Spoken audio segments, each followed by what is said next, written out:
in the grand finals. It is not easy, ladies and gentlemen.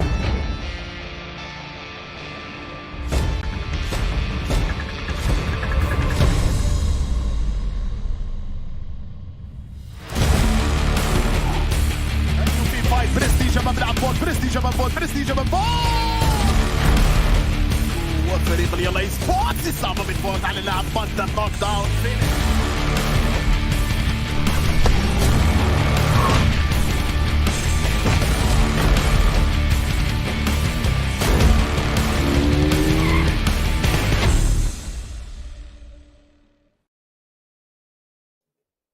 Welcome everyone, it's the final day here of Super Weekends at the PMPL Spring-Split Arabia. My name is Highland Wolf and we'll be joined one more time here by Imperium for final penultimate 5 matches here at Imperium that we have for the Super Weekend number 3. Before going into the finals, it is do or die. Are you excited? I'm very much excited. I'm ready to see, can Mind Weapon step up to the plate? That's pretty much the only thing that needs to be said right now, Highland Wolf. Yeah, it's down to them to seal their fate, but not so difficult is sealing your fate on that Oppo Reno 6 series. See upgraded performance and upgraded fun. Celebrate your winning spirit with the brand new Oppo Reno 6 series for designated smartphones for PUBG Mobile Middle East and Africa Esports 2022. Imperium, we said it, the Mind Weapon iKURD, they've got a big plate here to fill today in their 5 games. The biggest performance they're going to have in not only this entire season so far, but of specifically any day that they've had in this event too. I've been commentating PUBG Mobile for the guts of 3+ years. I've commentated countless PMPL, countless tournament that has this kind of format, and it always comes down to this. It always comes down to the final day, to the final set of games, whether it's crowning the winner of a tournament or whether it's crowning the top 16 to move into the finals stage. And the storyline in between, the weaving of the week 1, week 2, week 3 might be different. It might interchange. It might have some surprises, some ups and downs in different kind of fashion, but the ending is always the same. What team?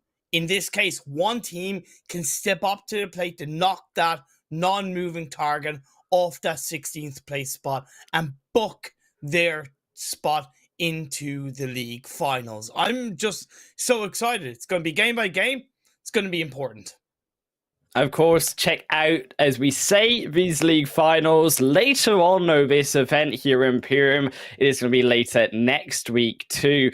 But when you're looking more closely here at the calendar, as we see, it is going to be the 10th to the 11th and the 12th. And of course, today, that's where we are looking at the 5th of March on our final Super Weekend series of games. And it is going to be a tough ride. I think, as you said as well, that non-moving target of Triple D, yes, they have no responsibility there on them, but they do have now the prayers and the wishes that Mind Weapon iKURD don't succeed. Although 5 games is up for grabs, not just for here, Imperium, the Mind Weapon iKURD to get the points, but also the amount of money up for grabs. $5,000 here for all of our 16 teams competing today. Yeah, it's a little bit of a motivational step, of course. I think at this stage, most of the teams will be just want to... a lot of teams will just want to get today over and done with, right? Bar the team or teams that we'll be talking about, and get ready for the finals, because all teams are going to be reset to 0. You see the prize pool of the finals. There's a good chunk of change involved for that. And the way the likes of Rico and Infinity are going, at least, if they win the league finals and they continue on the trend of what they're going, they could walk away from this PMPL with a good 20 grand in their back pocket. I wouldn't be surprised if they get 2 chicken dinners today. I would low-key like to see it, because I don't think it's actually happened, or it's very rarely happened, where you've had one team in a PMPL grab 10 chicken dinners and you've had that grand per chicken dinner on the line. So I'd like to see Rico do it. They certainly deserve it. Look, they had 5 in the first Super Weekend. Then it was slightly less. Now it's even more less. But the one thing that hasn't changed, and I think going into the finals we should know, is that Rico Infinity Esports, they've been a very consistent team. The most consistent. Not only are they looking at those 10 chicken dinners, but also now over 500 points with still 5 more games to go here in Imperium. It's a massive result, and they've not been overtaken at all on that Super Weekend overall rankings. And to look at what they now bring into next week, it's got to be something very scary on the minds of these other teams. Over 40 games, they've had an average point per game of 12.65. Highland Wolf. 12.65. That is absolutely incredible. But they're not the only team that has impressed us, Highland Wolf. Of course, the teams that qualified for the Super Weekend have certainly been able to step up to the plate in some way, shape, or form. Dunak, KAMIKAZE, Triple D, and K12, they're the 4 teams that missed out on this final Super Weekend.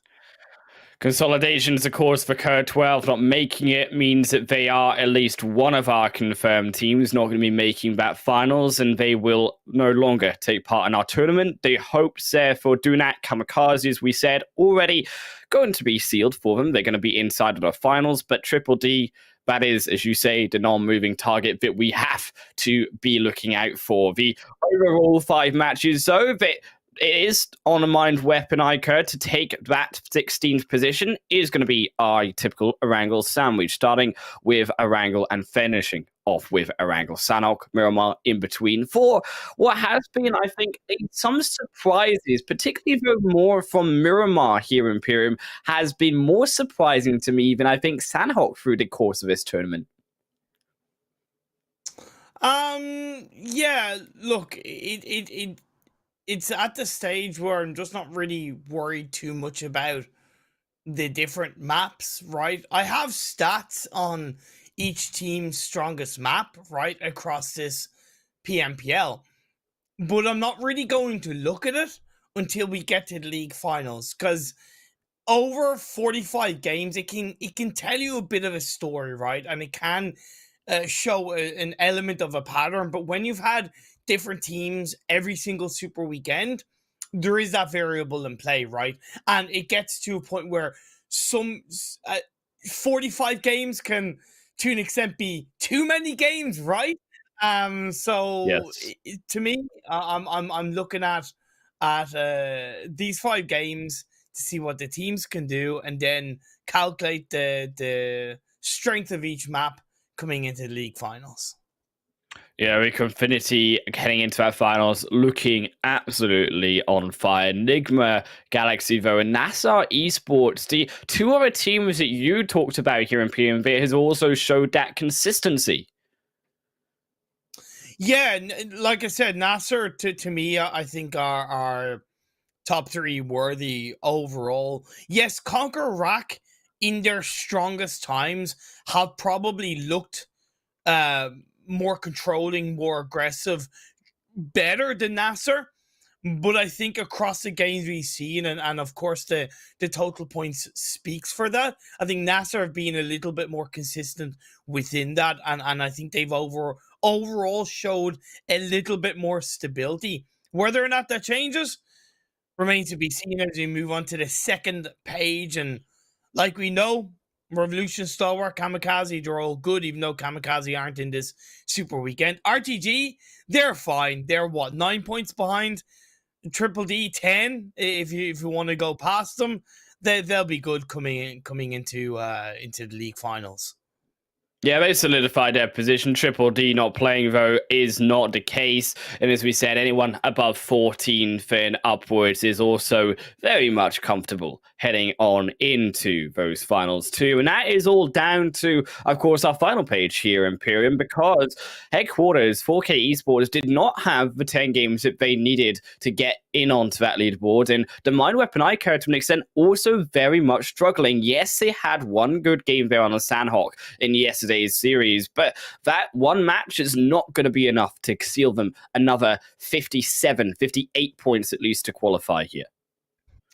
Yeah, so roughly about a 12-point average per game is needed in today's 5 games. That's not outside the realms of possibility. Again, a good kind of 20-point result in one game, a good 18 to 17-point result in a second game gives a really good cushion for the likes of Mind Weapon. The biggest thing is that they only have, leading into today's games, an average of 4.12 per game. That means they need to be 3 times as stronger in today's 5 games than they've been across the whole of the PMPL Arabia so far. The one positive I do need to give to Mind Weapon is yesterday was their strongest day of PMPL so far, where they Yes. got a pretty damn good result in Sanhok, and their average points per game was 6.2. That's still half of what they need, but my point is, it was an upward trend. So I'm really hoping that they take that positivity and they lean on it, they look to build on it, and they really come in today absolutely swinging. Yeah, I think, of course, Clouds, the Sunshine were being, they have also had 10 more games, so Imperium, than the side of DDD Esports. So they should be well ahead here than DDD Esports, but because they're not, they have to show it in these final 5 games. However, as you say, rightly so, they are improving in the kills factor side of things. Hasn't been a problem here for the Mind Weapon iKURD. They've always been fairly decent at killing, or eliminating, should I say here, their opponents, but the placement points was the problem for them. And now, because they're only getting those placement points in recent matches, they don't have the extra boost that they needed from those series back in the second Super Weekend. Yeah, and that's where I genuinely spent a good chunk of time thinking about and evaluating where these teams stood and what the results have meant, and really where my mindset was at. And I need to correct myself, and I need to kind of hold my head up and say, I believe I was wrong when I highlighted that I kind of don't want to see a team with one super weekend underneath their belt getting into the league finals. Because the point you bring up of the Mind Weapon will have 15 extra games over Triple D, that is a big thing, right? And Yeah. yes, if they make it past Triple D, fair enough. They've made a pass. They've deserved to get into league finals. But I think there is something to be said in a really big way. The fact that Triple D, I know they haven't gotten through 2 super weekends, but in that one super weekend, they absolutely slayed like beasts to get an average of over 10 points per game. And I really looked into that, and I really kind of went, no, I look for consistency, but I can't deny that over 15 games, which the finals are going to be, I believe, 18 games, if I'm not mistaken, 15 to 18 games. That's a perfect balance, right? So I kind of go, no, Triple D, that the recognition is deserved in that one super weekend they played. Yeah, they were averaging points here, keep in mind, equal to the top 3 in our leaderboard. Exactly. That's how crazy it was that they had such an average in just their 15 games. And I want to see, though, Triple D, yes, they're not playing in this Super Weekend, but to nod them at the start here, perform if they do make it in onto the finals, as well as what they did in the Super Weekend, not the way in which they performed in the 2 weeks that they didn't make the Super Weekend. I think they're also a very fluctuant team. They can have very high highs, but also very low lows as well. The other team, though, as we jump in onto the first match here for our series of 5 today, is, as we said, going to be the Mind Weapon iKURD, who we need to look at. You could also argue that, well, headquarters for Esports, they have a chance, Han Wolf, but they're going to have to average a ridiculous amount of points if you even want to consider that tiny 1% chance. Yeah, as we look at this plane path sprawling from the south up and towards the north and the eastern side of the map, you're dead right, 4K and headquarters. We haven't really mentioned them, not because we don't want to get behind them, but that mountain, that climb is so big. An average of over nearly 20 points per game is required for both of those teams, and they currently lie in around a 6 to 6.7 points per game average, which definitely isn't bad, but it's nowhere near. It's a good 3 times less than what they require in today's 5 games. We'll have to wait and see. CONQUEROR looting up towards that ferry pier to kick things off, which is definitely a good thing. Mind Weapon, the team that we're really looking out for, dropping a little bit close to Nigma Galaxy around the Pachinki area, but I believe they'll stop in between School, Pachinki, grab the vehicles, and make their way to Watertown's Rune Split. I also think this first phase fairly nice for these players. Yes, the plane path not so much. We're going to have a little bit of congestion coming through, but tends to be a lot of these teams who like the more George Pole side, who like the Ruin side up towards even Rico there and shooting and Severny rotate very early on to get that position. You can see YaLLa should be making their rotation through towards that more hospital side. Is unfortunately both for Nigma, who do also tend to make that rotation, caught off guard here by the Mind Weapon iKURD. They've found at least one so far, but can they confirm it? A pistol is going to be very difficult to do so. Going to have to get a bit closer or find another weapon. I would wonder if Mind Weapon want to try and push and confirm that. The risk being is they should know 2 + 2 = 5, that it is that one player from Nigma Galaxy, because of where they're located. So the thing is, do they want to really push it in case the rest of Mind Weapon, the rest of Nigma heavily look to punish them? No, as it happens, the kill has been confirmed. Nigma Galaxy didn't look to revive it, so the Mind Weapon, hey, look, they started this game off with 1 elimination point. You take it, but they need to multiply that elimination point by another 12. Okay, but I also want to realize here the fact that the Mind Weapon iKURD, okay, they're the only team with a situation where we need to get points that can realistically get on into these finals. Is there then a possibility that we see today, maybe closer to the end, if the Mind Weapon iKURD are on track to get there in the finals, some teams who are already confirmed try to take out the Mind Weapon early on? No. There's absolutely no reason why that should happen. Absolutely no reason at all. And I in no way, shape, or form want to see that happen. I'm the first to advocate for hot dropping when it makes sense. That makes 0 sense. The Mind Weapon should be essentially left alone, per se, within the natural aspects of dropping on their location. It's a good question, but I just have to instantly shut it down. It doesn't need to be entertained, basically. Yeah, very unsportsmanlike, I think, is what we have to drag from it as well. If you are going to try to camp a team that has a possibility, you could also argue that, on the other hand, Mind Weapon iKURD, they should have been getting more points in these 30 matches, but still, I agree with you completely. It should not be the case. Stalwart here also going to be dropping it closer down towards this south line. Going to be finishing up their looting phase and moving forward in onto that more central point, Pachinki, usually where they begin to make their rotation through onwards. I'm more looking, though, towards that line of Rozhok, that line up towards Georgia Pool. That's where the congestion typically has been in the 2 zones that we had yesterday here in Imperium that look similar to this. Yeah, it is similar to what we saw when it comes to previous circle shifts yesterday. So, yeah, the Cube compound outside of South George is a good place to hold on to. The high ground of Rozhok, in which RTG got a very healthy result in yesterday's last game, is an important part to set yourself up from. Plus, even the Mind Weapon hanging on to Watertown is definitely not a bad place to be. Up on the north side of the river, you have that compound south of Shooting Range Hill, which has a hill either side of it. Would be a great anchor point or starting point for the likes of YaLLa or Rico Infinity, who even has 1 player in Severny. We'll have to wait and see if that is the case coming out from these teams. You mentioned Stalwart. They've had a really heavy downward trend.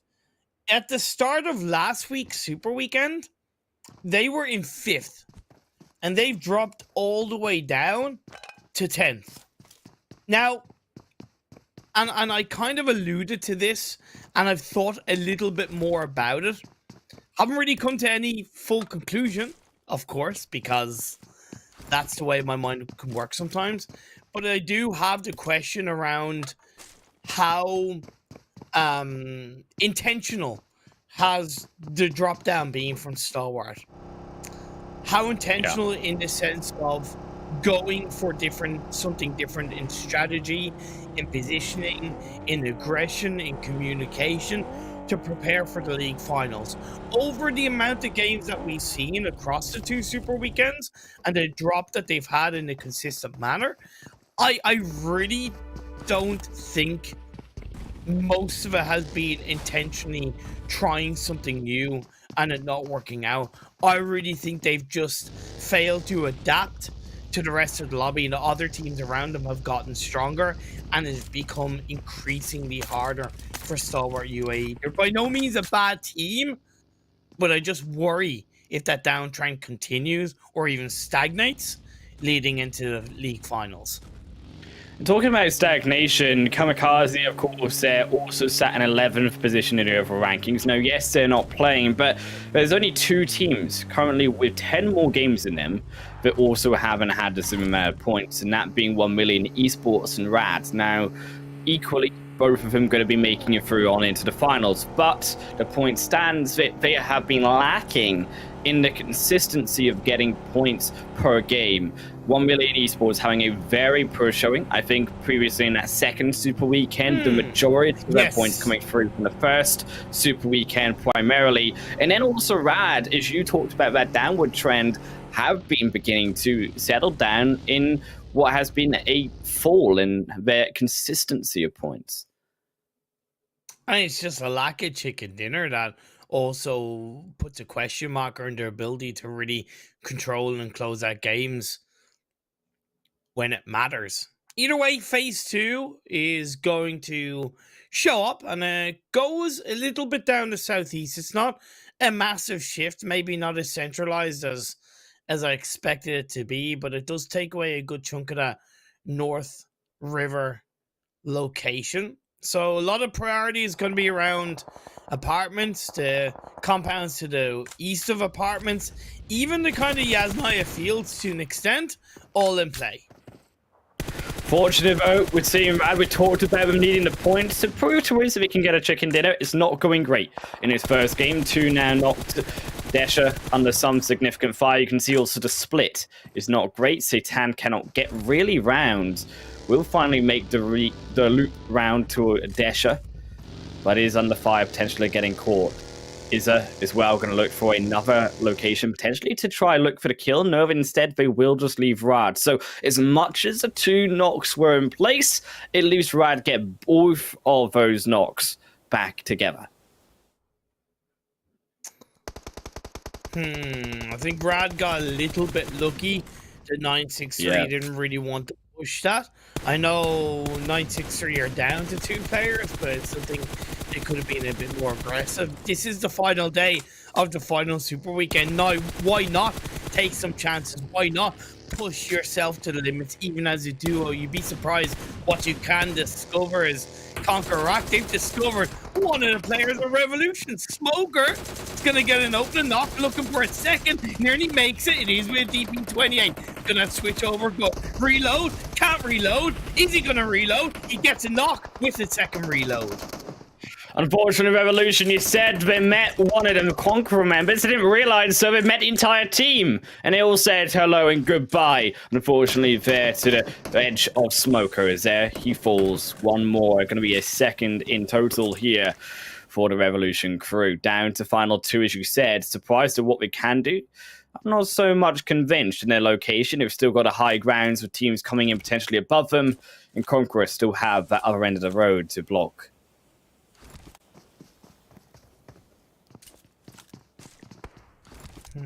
CONQUEROR.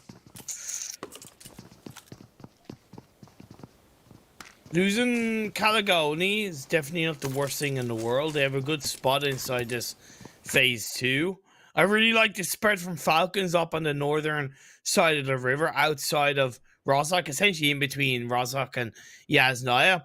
The reason why it's such a good spread is not only is it a controlling spread in the sense of they're pretty close to each other, but because it's close to that kind of Yasnaya area that's more on the eastern edge of the circle, it's just such good exit potential on the phase 3 shift. If it goes in any way heavily down south, even if it's southwest, to be honest, and if it does straight up north with still the North River in line, they can gather themselves up much quicker. So this Falcons split is absolutely bang on. Falcons used to do this split back in actually the spring of PMPL 2021 here in Imperium, and this was where they picked up a bountiful amount of points. I still remember the game where we picked up about 20 kills from this location, and it's going to go over to them. So it's now, will they be willing to take that split? They've gone closer together, but I think because as you see that zone then comes towards them, they're not going to get ready for another shift. Instead, they're going to go back to those locations in the hills and look for the control here. As you see also on that Rozhok bridge. Rozhok also being in play, though, does at least suffice to some protection for these many southern teams still to get into the zone. You can see Falcons react to that circle shift extremely well. 4K is looking to make a quick rotation, maybe going a little bit deeper than they should without grabbing the information.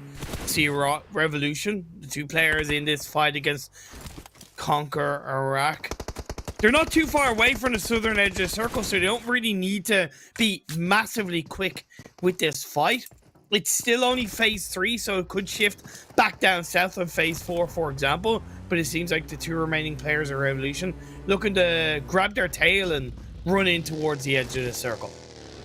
Yeah, not really Rozhok where players want to be though, Imperium, considering that it is going to be very difficult in the event that it does actually shift up northwards, and because it is going to be about a 65-70% northern zone, teams are going to just take the percentage chance that it is going to be here up on this northern side. Is also, I think, the heavy northern point of this zone, just to the edge of shooting range. Rico Infinity, a beautiful location too, controlling that flank side, and also going to have abilities to have that high ground information on teams also further deeper in onto the zone. Revolution also still, as we said, wave throw from CONQUEROR back up the hill onto NASR, which was the other problem, the other threat that they could face. Al-Hahi, now the only one left, is next. Gonna fall. Al-Hahi should be next. Gets inside of the window. Batika will chase him down, though, but upstairs he goes. Doesn't want any of it. Now the 1v1 in pursuit. Molly needed damage, but he wasn't ready for it. He just dropped in Revolution. No life in him here in his first match. Batika didn't really worry about running through the fire because he had the flames of justice in front of him, and the focus is there to take down the last player, Revolution.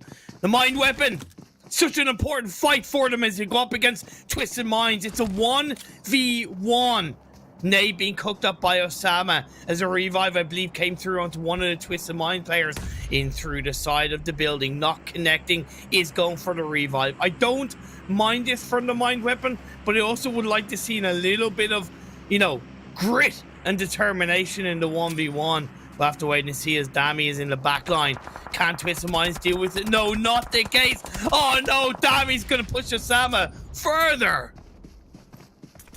Sama almost hit. Yes, he gets hit by the nades. It went through the wall. A 963 also going to fall down there alongside, unfortunately, the mind weapon iKURD. A miserable first game for them to get those points. Indeed, it won't be the case. Headquarters also the next on the chopping block is Rad. Step on in, but as it is doing the chop, and then Sadat just chopped down. Desha gonna fall beside him. Aziz looks for the kill, but maybe it's too greedy. Hughes takes up the bullets. Goods back in behind the shed, and now enemy joins up with the rest of the crew to try finalize here. That happens to Tan. Headquarters does have a player on the cusp of the circle, although it looks like he's maybe going closer to help his team in this fight against Ran.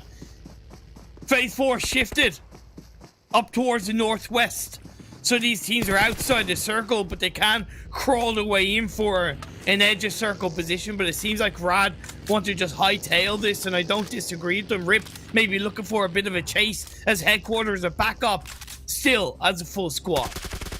They know they need the kills. They're trying to first for them, but instead, unfortunately, we lose one. The over-aggression catches them out, and it is now very far from the rest. Lovely. It's going to be a second knock through since Zaytan, and it doesn't go wide enough.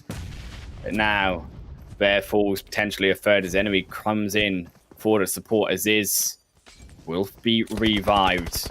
Shelby did a revive as well. Back onto enemy, but again, down they go so low. Shelby as well, caught on the backside. Look at Delhap. He's in the back lines of headquarters. They finally find him, but it's slightly off, and Delhap strikes where perfectly he needs to. That should in no way, shape, or form have gone as wrong as it did for headquarters. They allowed themselves to get knocked like a feather through the air from the members of RAD. Plus, the fact that RAD disengaged meant that they were able to get ahead of them on the edge of the circle. I highlighted that Rip was close to the edge to begin with. He then tried and joined up, which wasn't necessarily a bad thing, but you only join up if you really absolutely want to execute the team fight. Whereas headquarters didn't seem to want to. They didn't seem to really push hard enough on it, and RAD were able to slip away, and they made them pay. It was his indecision as well to push in onto Rad, but then he realized he didn't really want to push, and then found themselves very split in their decision making. Split though here at slightly 1 million as they approach onto the fight versus Falcons. You can see the open terrain causing a lot of problems as they begin to make their summit up to the front of that flat ground, and an aid almost into the face as soon as he steps around that building. Falcons still in control of it. Molly further in. Stalwart also keep in mind on the sidelines, looking, potentially hearing the shots for that third party, but it's Falcons for his beautiful position on the roof too, getting the eyes down, and ONEMILLION Esports don't have an eye on into it, and that's perfect from Never Alone. Uses that roof to expert perfection. Finally, they try to nade him down, looks for a second, but he's got one of his own, bowls it over onto him. Finally, he gets knocked, but it's from 4K, who find out Never Alone, and there, Stalwart will clean up the extra one. Actually, no, it's 4K Golden who cleans it up, should I say. Is this the fourth party that affects Falcons in their own demise? Yeah, I was thinking, why aren't 4K looking to get involved? Because you're on the higher ground of the hill overlooking this building, and they took their time, but they finally made a bit of an impact. The fight in the hands of Falcons isn't over just yet, but with the circle popping up, centralizing there outside of it, the likes of RTG in front of them, Stalwart a little bit down south, 4K as well in front of them. Whoever wins this probably will go down, so I don't mind the fact that they're going for these elimination points. Got to make the push, though. If they're going to try to survive afterwards, as you say, it's just going to look like both of them fall. So instead, 1 million, not opting for the fight. They're going to try and go further in onto the zone, but they're going through everyone. And I think it's a mistake, as you said. They didn't realize the extent of the amount of players. And Jabal tries to get a pity point, finds down Damar, but they lost 2 for absolutely nothing. Now, Gaga just runs straight by Last, and I don't think he even cared for a moment that Last was there, but he punished him anyways for it.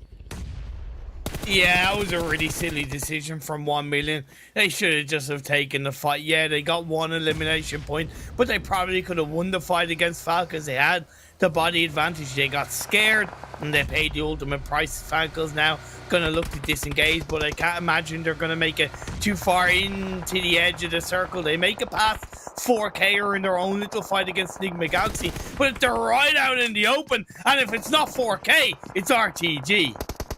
And RTG needed a point to solidify their 15 spots, at least, onto the finals.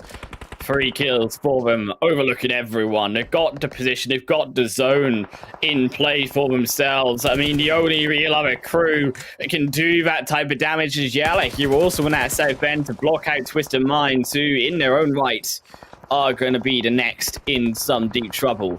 Rado facing the Wrath here, 4K. On this northeastern front.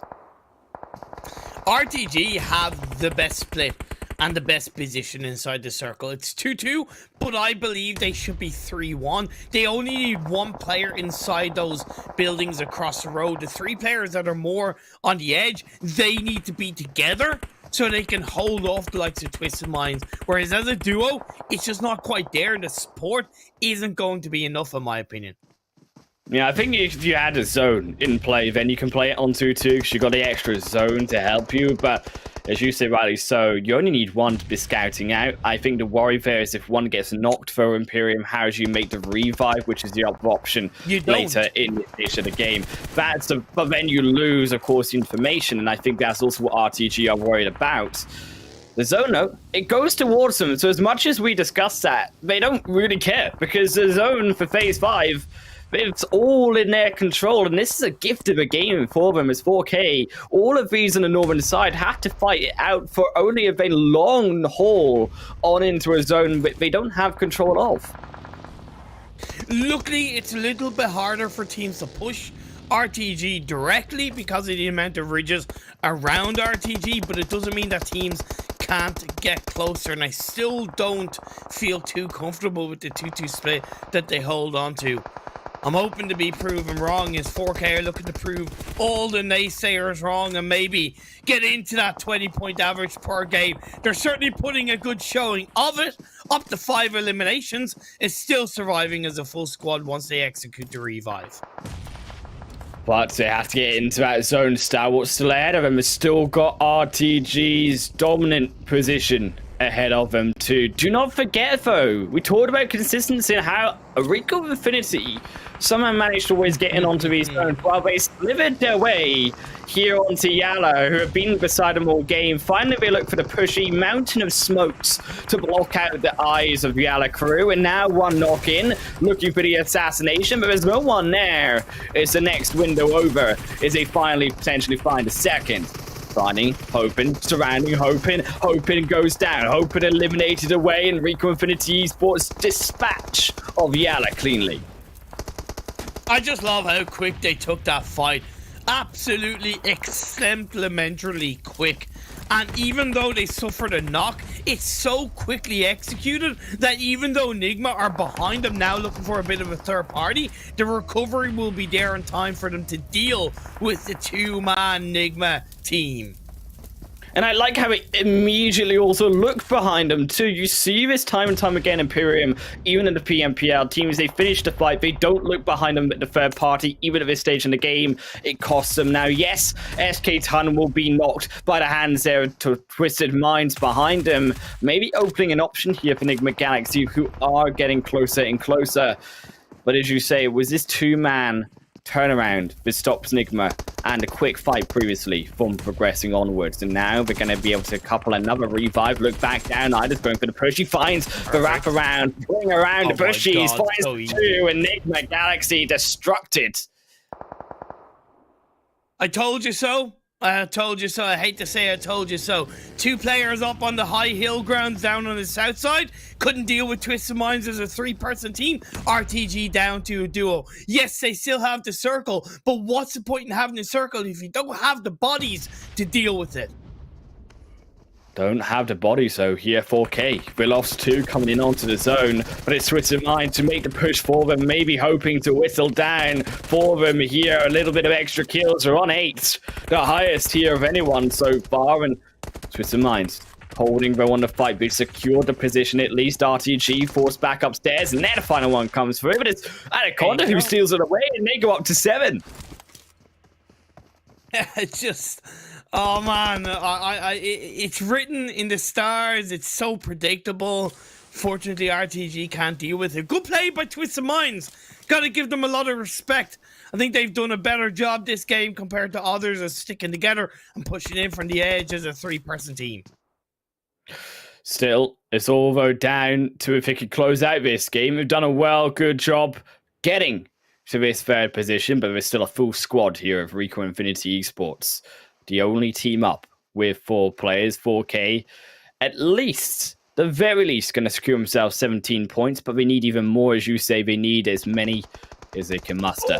They find a shot maybe in the head of Prestige, but it's going to go back down. They have the hill to their advantage. The rest here, Twisted Mind, is going to be comfortable. It's phase 7 on its close in, still is good for them. I know 4K down to 2 players, but they need to push Rico towards Twisted Minds. So puff up your chests, make some noise, and suppress Rico and Finny. 4K. Still not going to go for that suppression. Still not going to draw them in. I think they might be adding utility. If he had the nades, if he had the smokes here, then there's an option. Then there's a possibility that they can try to push him up above the hill. But Twisted Minds, I think they're going to find here Rico anyways. You can see them being pushed down on that hillside, being put back in onto the blue. But it's phase 8.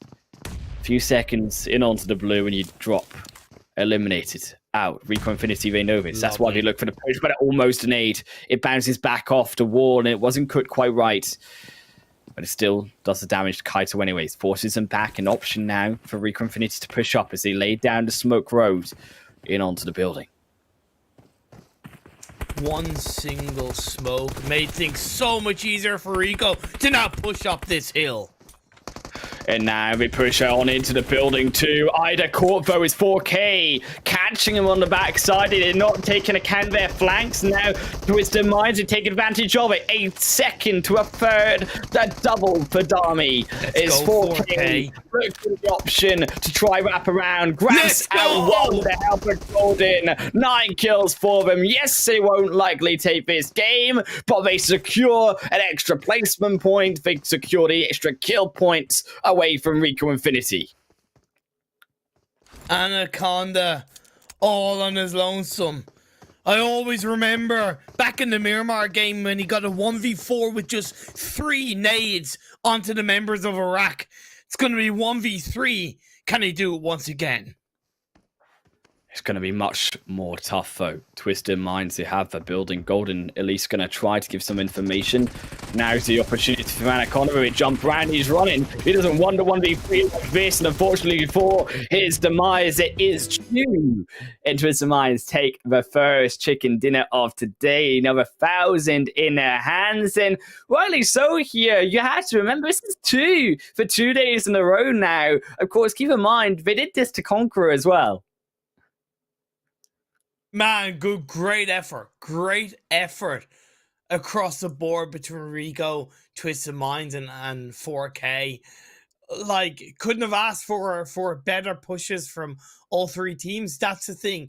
Even though it didn't work out for Rico, it was a great push. It was a great attempt. They didn't know they were going to get third party for 4K.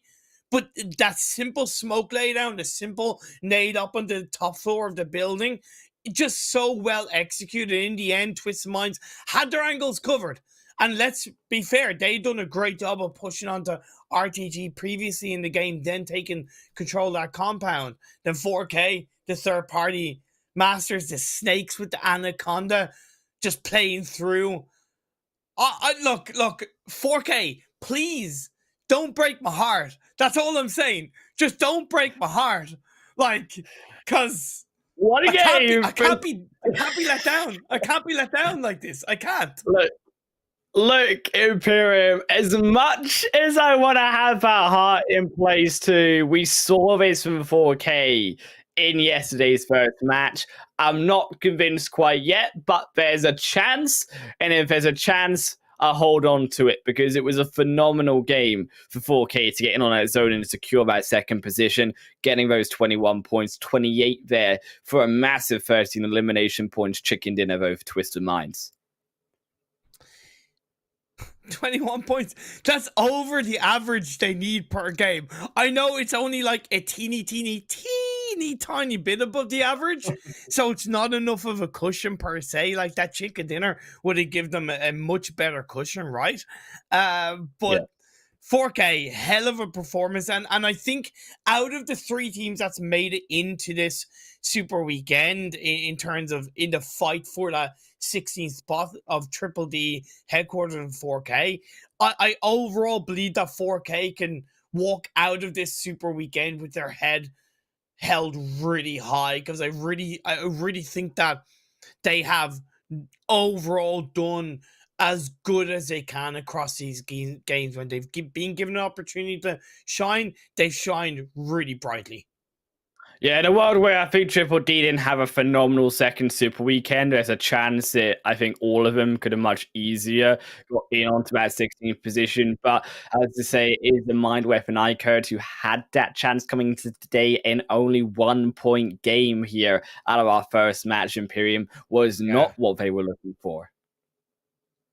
That means they need 58 points in 4 games. That means it's risen up to real quickly. 58 divided by 4. That's a good 14.5 points per game. It just becomes harder and harder for the Mind Weapon when it really shouldn't have been the case as we look in towards the overall standings. Rico, the consistency continues. 521 points in total.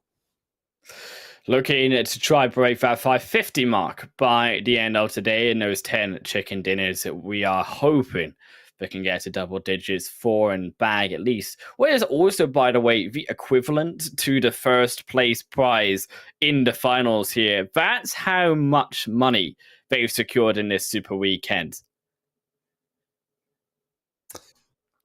Looking at the second page, RTG finally overtaken Triple D. It's only taken 11 extra games, but they got the job done. It's 150 billion% certain they're making it into the league final. So I think they can at least, if they weren't already, they can breathe a big sigh of relief.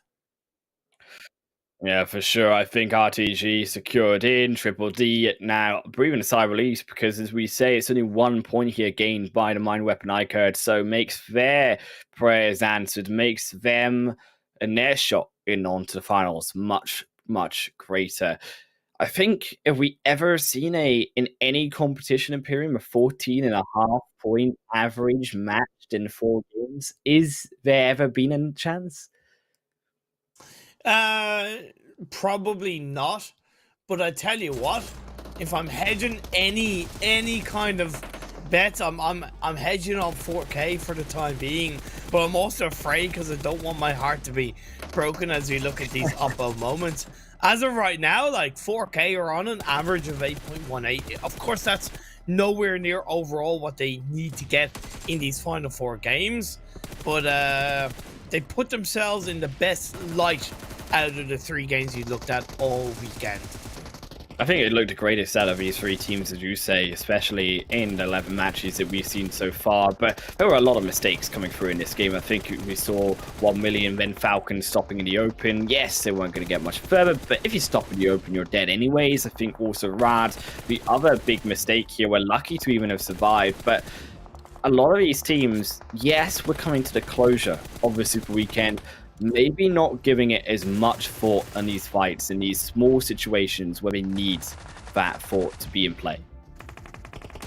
Yeah, and that's something that, of course, we'll always need to apply context-wise. And that's why I kind of wanted to compliment Twist of Minds, right?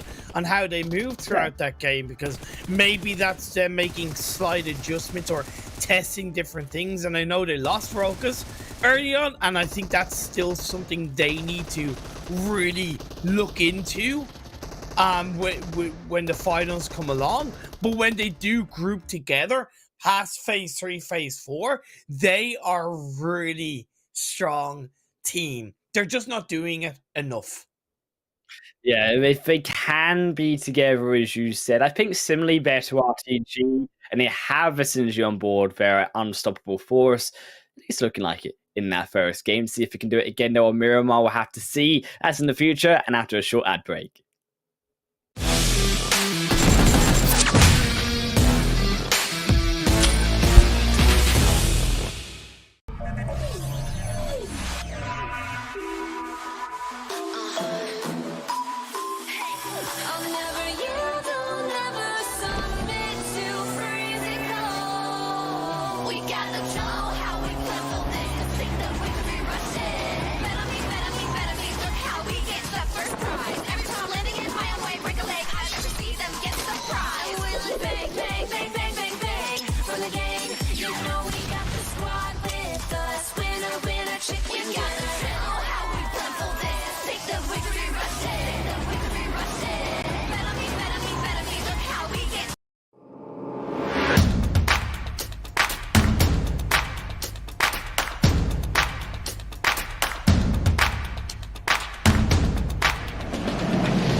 here for more matches, the Super Weekend.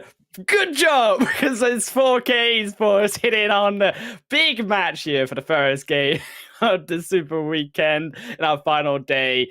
But we got to keep it up, though, Imperium, and keep it up also, and all of its beautiful streamers, Nemo TV, our official streaming partner for the PMPL Arabia. And also, if you guys are home, believe that 4K can, just like us, put a thumbs up and have a feels good man day. You can find us on social media and jump in on the conversation using a hashtag PMPL on YouTube, Facebook, Instagram, Twitter, and TikTok.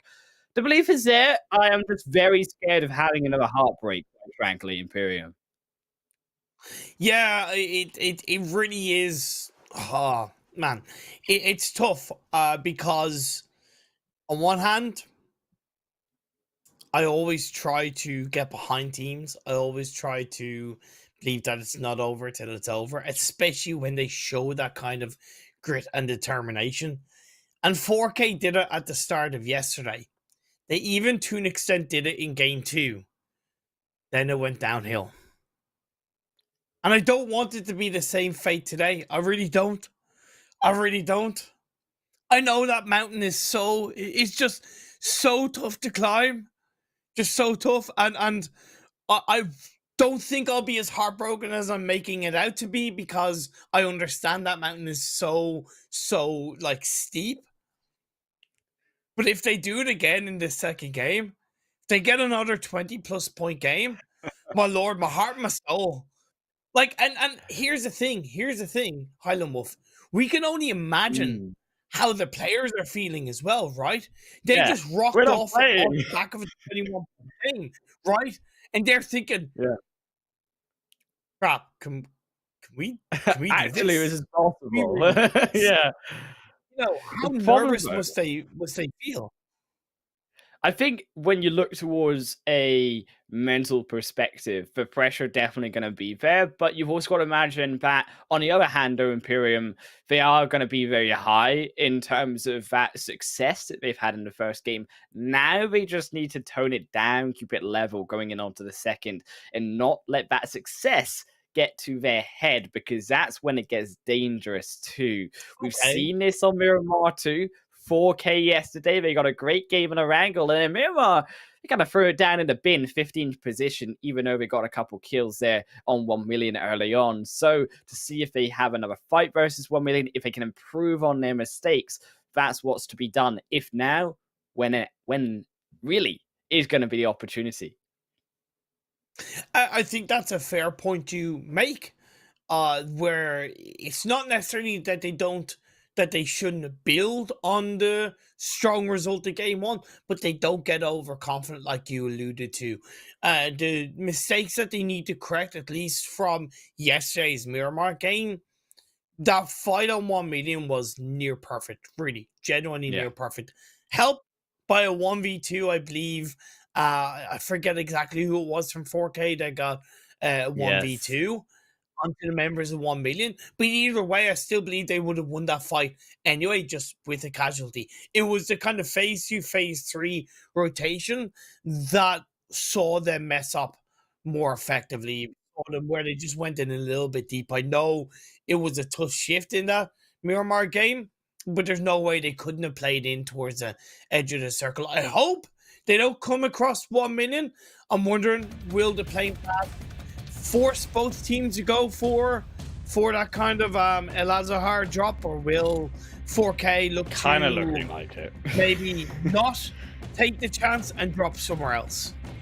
It's kind of looking like it when El Azahar is going to be so desirable. Down towards the south, they could maybe think of Los Leones. Also has been a very open space. Yes, you've got Dunak now, so it will be slightly more open, particularly on that western side for them. 1 million, not gonna drop there on this Los Leones side. 4K gonna be met though here by Falcons, and now also headquarters, so a concern on a different team trying to look them down. I don't think Falcons are going for Al Azahar specifically. I think they're more going for north of it, grab a couple of vehicles and then go to, let's say, Cruzaval area. because you can even see it's a more heavier of a split drop from the members of Falcons. The one thing I worry about is I believe Golden is on his own while the rest of the team are looting up El Azhar, so that's a bit of a worry for me should they lose a player early on. Otherwise, Revolution in Los Leones, NASR in Los Leones, Phase 1 pops up and it complements the play path all the way on the east. Los Leones is going to be in play as our main city up, but yes, as you say, towards that Cruz de Val area. And more concern, yeah, as you said, for Yusuf, because you do have Golden, you have the extra second member of 4K that separates them, so maybe doing some scouting work. If there's an opportunity, then Falcons maybe look to make the push. If not, try to get Yusuf on out of there or deeper on into the circle, because it has gone so close towards where they currently are, and then bring the rest of 3 members down later on. One of the NASR players is like nowhere near Los Leones. I don't know how he ended up towards Impala, but he's able to grab a vehicle and disengage away from the potential threat of the likes of Stalwart UAE and Rad, who both dropped very close to each other in Impala. 2-2 split for Stalwart UAE means they can't technically get a pinch either side, but it's also about how aware informationally are Rad to Stalwart's whereabouts. Stalwart not gonna really, I imagine, fight versus Rad though here in Pyramid shouldn't really be the case for them. I'm more concerned as well of fighting happening closer towards that south side. We also saw 1 million, our other concern there, instead drop down towards that very south side with also Nigma Galaxy. So maybe some fighting gonna happen elsewhere on that rotation on in towards that Los Leones side, back on to that first phase zone. Headquarters, I think, not only mathematically, but even just historically wise, they have missed out on their chance to make it into the top 16. I'm just putting it out there. Yeah, I haven't done any real big calculations. I just think mathematically it's pretty impossible, and it's sad to say it, but I think we should just kind of to an extent count them out in these final 4 games in that regard. Oh yeah, I fully agree. I think that unfortunately Headquarters, they just haven't had the performance they needed to in these 15 games. They needed a triple D like series of 15 matches, and because they didn't get that in our first 10 games, they've had highs, yes, they've had great matches in between there, but they've not had a consistency. That's been the problem. They haven't had all of those games be as good as the sum, and when you have only 15 matches, Imperium, you need them to be consistent every single time. As we say, you need that 11, 12-point average, not just on the second or the third day when you need it. Exactly, because in yesterday's 5 games, they did hit that average of 51 points in those 5 games. But it was day 1 when they only grabbed themselves 16 points, 10 of them coming from 1 game. That meant we had 2 games with 0 pointers. You're dead right. The consistency wasn't there. The Revolution, they're splitting a little bit more towards the western side of Los Leones. Probably going to avoid NASR Esports, who have themselves a pretty heavy 2-2 split outside and inside Los Leones. A familiar kind of split from NASR. They pulled this off in the past. Last time they pulled it off, they were able to catch out one of the Stalwart UAE players, so I wonder if that adaptability has come through from Stalwart UAE. As of right now, kind of locked a little bit in a battle with Rad. Well, still edging though closer towards Stalwart. It's more, I think, scouting, not really the fight that Stalwart are looking for here. It's an interesting drop also through from Rad, because they don't usually go in this position. It's Stalwart who usually take up this Impala side. So to see Rad potentially try out a new strategy, tries to see if they can figure out Stalwart's positioning and if it's a possibility to go close here. Also due to the fact that the playing path was also very centralized towards that eastern side. It is going to be Rad trying to test out the waters with a new strategy. Elsewhere, as we said as well, that fighting subsiding instead from the side of Valdemar. Nigma Galaxy also rotating up to El Pozo. Twisted Minds beginning to rotate back towards Monte Nuevo. The other team, really, that we say are alongside 4K in the contention of that top 16. The Mind Weapon up in Chumisera.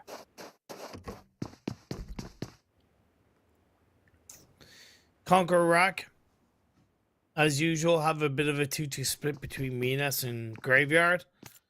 I don't think they really took full advantage later on in the game when we had a similar kind of phase 1, phase 2 circle. I believe it was either yesterday or the day before.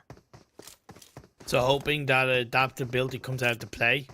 NASR sent the 2 players who were outside Los Leones a little bit more heavily up towards the north of that big city, hanging on more towards the south of La Bandita. Not bad, but yeah, it worries me if they're not quick enough with the other 2 players as we head into phase 2. Phase 2 should make its close an extremely tense and quiet game, though. Not even a single knock, not even a single elimination here in our second match. And surprisingly, I think, considering that playing path was very lenient towards that eastern side, as we say, but the players separated them outside to the edge of that zone well. Now making their position slightly closer in. Twisted Minds also going to probably head their way alongside here Nigma Galaxy in towards that more Picado side, more Picado Hills, as that first phase does begin later on to close against them. A very slow start to this Miramar game. No casualties. All 64 players left alive. Maybe it is because it's a very similar phase 1 to what we saw yesterday. Maybe it's also because of the fact that it is generally a very open phase 1, despite it being more on the east than it is to the west. There's a lot of areas of the map to kind of lock down. There's also a lot of areas of the map that it could head towards in phase 2, so you don't really want to commit too much towards the center of the circle. YaLLa and NASR are probably the 2 teams that are the deepest inside this phase 1. A big split as well from Falcons, wrapping around that more flank to the coastal line. There's still got Damar up there to maybe strike a more direct route in, or of course later on maybe be more of that healing back on the edge. Has phase 2 gone down towards La Bandita and Los Leones, so a lot clearer the picture of where this zone and where this game is going to go. But it's still not all intact. There's still a lot of question marks and a lot of difficulty, I think, for those more Western teams, as you said, to make it on into this zone, because it is that more open desert region that is taken up hold by the Mind Weapon, also Revolution there on that western side of Los Leones. No, I don't think it's too hard for the teams on the west to enter into the circle. The biggest problem with this phase 2 shift is that Los Leones is very integral inside this phase 2, and it's not the kind of city you want to commit to, especially this early in the game. So if you want to lock down an area of Los Leones, such as the north, you're not really going to get information on the south of Los Leones. Same with if you lock down the south and the next circle shifts up north, you're getting very little information on that. So there's a little bit of a, if you go there, you kind of commit to there, kind of add a, kind of mindset / playstyle required for a lot of these teams inside phase 2, because if the circle on the next phase, let's say, shifts up north, you're very rarely are you going to see a team go right through Los Leones. You're going to see a team funnel either side of it, so it makes it a little bit harder if so many teams are funneling either side of Los Leones. So very tricky phase 2 shift. Tricky, but I think also, at least for this region, something they're used to when it is going to be a lot of players close together in on the phase 2, phase 3 mark. It is just something about this region that they now draw themselves together towards the center of the zone rather than playing towards the edge. So a comfortability side still there for them. though, more, I think, eyes towards the teams who are used to this location.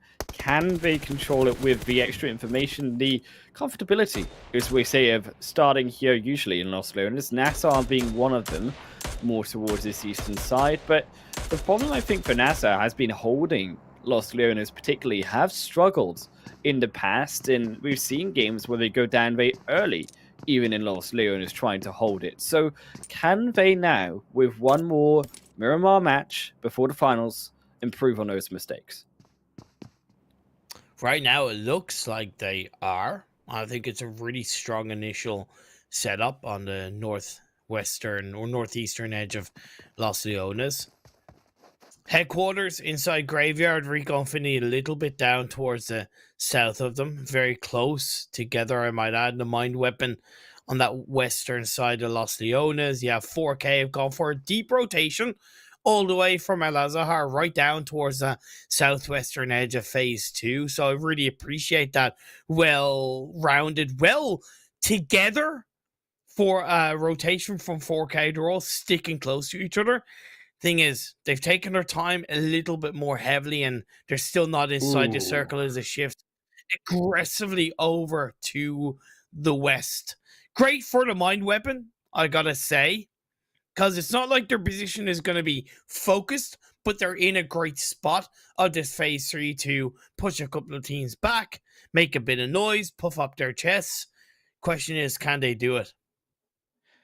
I think also, though, they can do it, because they've also got the back of that city, keep in mind, too, Imperium. They've got down towards the roadside available in this Phase 3. They've got the options not to go straight across that open, more expands towards the western side of this Phase 3. They can still try to play a little bit more sneaky in around the buildings. As you say, not really a position other players are going to want to try to take.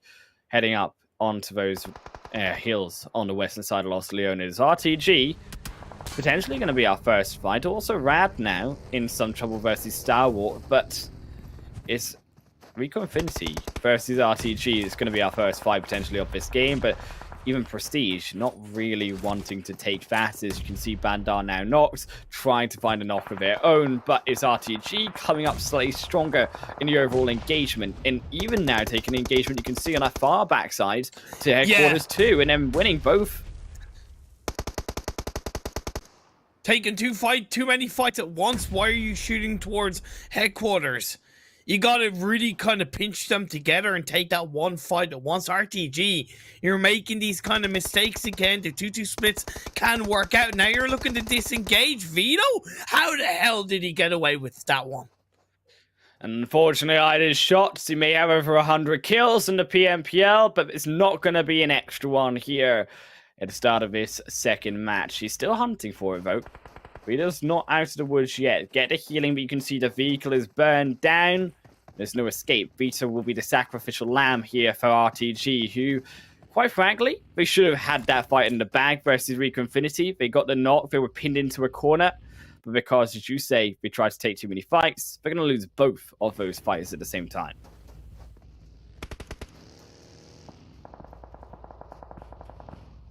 Okay, let's go, Vito. Let's go. You're on your own, but you're a hell of a player. Nah, Prestige gets the angle. RTG, you're hurting my soul because I see the theories. I see what you're trying to do. Just that execution, it's not there. It's so not there. It's painfully not there. It's dead. That's how painful it is. They're eliminated.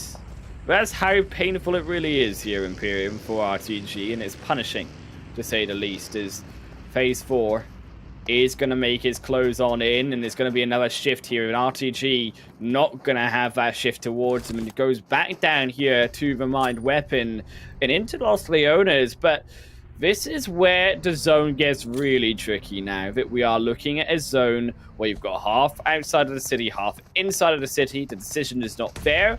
Plus, it's on the western side of Los Leones, the arguably harder side here to try entering into the city. But the good thing is that you can hold on and control that western edge of the city if you so see fit. So 963, 4K, the possibility is there.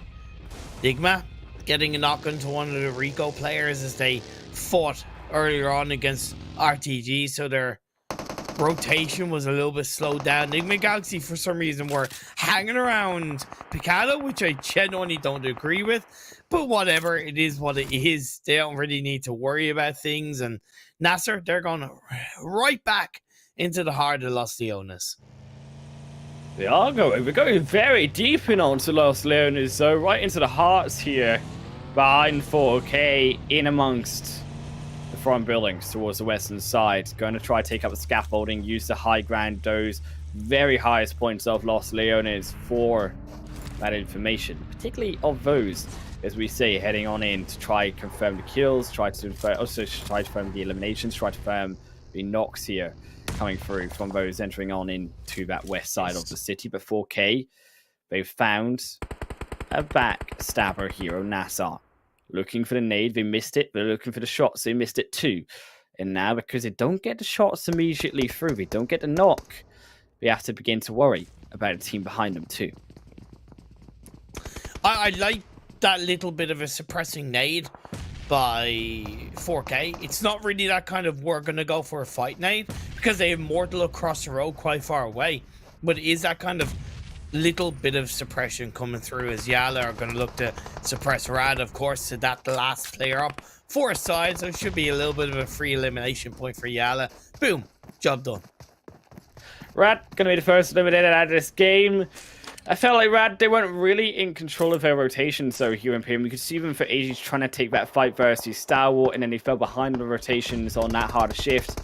Punished as a result for it. Not, though, what we also want to see being punished on our screens. It's in line with iKURD. Gonna have a knock against Oleg. Ali, though, straight one back onto Kaito and Dami over the top. Cannot find it, though. The dip on that hill is just a little bit too great, as Vigor's also overlooking it onto Ali. Now the position is revealed. Kaito, I'd love to see him get revived up. Like I said in the last game, one of Twisted Minds' kind of fault is that they tend to lose a player, even two players, a little bit too early in the game when they shouldn't.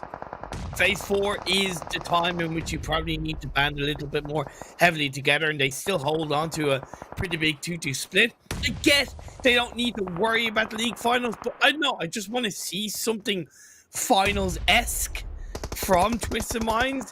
Technically saw it in the first game, but not enough in my eyes when we're looking at a team trying to get in towards the winning position of the league finals. I think maybe trying to cover too hard, though, as you say, with the 2-2. And I think in this situation, the 3-1 makes sense. Bring the three players up to the front. Still have one on the backside to snipe down any heads that peek over the top of that hill. But we're not going to find anyone just yet. Instead, it's on the kill feed. NASR taking an extra one onto their Cobra onto 4K. And even more inside of the city is KONQUEROR also taking one down on a high to Revolution as that city fight does ensue further, because the zone has left the city. It's gone back out into the open, and that road in the middle, a big stopper here too. Not so much because it is on the northern side, but it's still going to have a great impact on teams, particularly 1million headquarters, but those who rotate up from the north side of the city round behind the top end of that zone to try and enter onto it later. And there's a big, massive ridge leading into the side of the road from that north side, so the teams that are on the south aren't really under too much pressure. YaLLa looking to pressure the members. KONQUEROR, but hoping it's going to get knocked, confirmed. A second comes through. KONQUEROR rack, just about going to go down. YaLLa gonna find it, but Ragnar is so low and he's the only one up. He's got a healing. Finally puts the first aid kit in, but their Revolution prying the shots on into Ragnar. But he gets first aid kit off. Will get the vehicle, but I don't think he makes it inside of the zone. Won't be long for this world as 963 almost running over Nosa, but Nosa's just a little bit of a heavy hand. Up onto the hands of 4K. He's looking for the fight further in onto the barnyard. Anaconda is talking about sneaky, looking for a sneaky nade on the backside. Can he find it? No. it misses, and that was an aid that they really needed to stop here 963 pushing up, but because it's not, 963 can push further. Iza so low as well, not getting knocked too, and it's a series of unfortunate events here of what could have been for 4K as an aid. Strikes down, tickles Golden's health bar. Iza looking for the nade back of her own. Back over into the smoke, but will it go wide enough? No, misses. This is such a bad position to even rotate you from the members of 4K. I know it's technically in the circle, but just because it's in the circle doesn't mean it's actually a good position. Plus, I do appreciate and love how 963 set themselves up on this push. You had 2 going in towards the warehouse, 1 on the outskirts, so you had that supporting player. They had enough time to pull it off, but now it gets a little bit harder as phase 5 turns into phase 6. Zuxi chunks a hell of a lot of damage. It shifts down south, but Anaconda's on a sliver of health. And it's because 4K, 963, they were taking so much blue damage. 4K held on to that fight for so long, when the blue zone became a factor. And 963 fall down. 4K win out the fight somehow, but the Mind Weapon iKURD, another here disappointing match for them as they fall in 8th position, with I think very little points here to take. Falcons down to 1 player. Revolution, they need to make the way across the road, but get rid of 1 million first before they try and crawl their way across. NASR are going to be waiting, going, okay, you want to get close to the road? Come on, come on, come on. You can do it. You can do it. And then boom, they'll take him out. So good play by NASR. They just have to hold, but it's also 1 million. On the backside, keep in mind here, Imperium. We are closing in. Revolution, it's not NASR they're really worrying about, but on that south side, it's also Twisted Minds. Going to fall to the heads of Nigma Galaxy, opening up the zone as a south side shift for phase 6. But 1 million, who I thought would be a little bit more aggressive here onto Revolution, are just going to lose one themselves, and also in some trouble, because I don't think they're really looking for that fight, though. They're not looking to try to take out those wounded Revolution members, and because they weren't quick enough over the hill, they're not even being punished by Revolution, but here in NASR too. This is a great opportunity for 4K to third party a number of fights. If it's not NASR, it's going to be 4K. 1 million going to get drowned out of Revolution.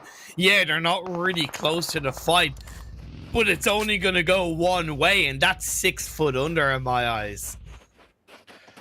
6 foot under inside of the Dipfo right now, finally surfacing up, burrowing in onto the open, but it's not an open expanse they wanted. QHT sniped away, but it wasn't 4K that get it.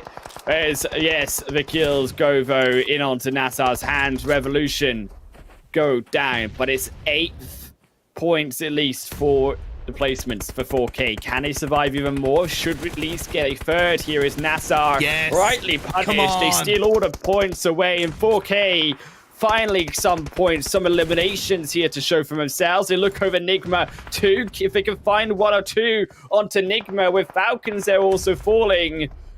This could be 4K's game. It's not going to be easy because all of the members of Nigma Galaxy have so many angles to cover. Yes, they're split, but if it's not one player from Nigma looking towards 4K, it's another. Survive for second 4K. Allow NASR to feel the wrath of Nigma. But NASR got the zone, Imperium, so they gotta go down on into it here for 4K. They can maybe try to flush out Ragnarok. At least if they dispatch of Ragnarok, they get the kill, they get the elimination point, they get here the second place. 4K Esports, it's down to them. The hope is alive, but we're going to need these extra points. They need every single one they can muster. Nigma Galaxy have not let up for a single second in these final moments through that smoke. The only thing protecting them is finally they try to make a run for it. One gets out, but only into the hands, surely, of a Nigma Galaxy member. One splitting out is very healthy. Now Freak Roof Lord gonna band together as Modi holds onto the southern edge all the while. Ragnarok and NASR yet to really make any real noise.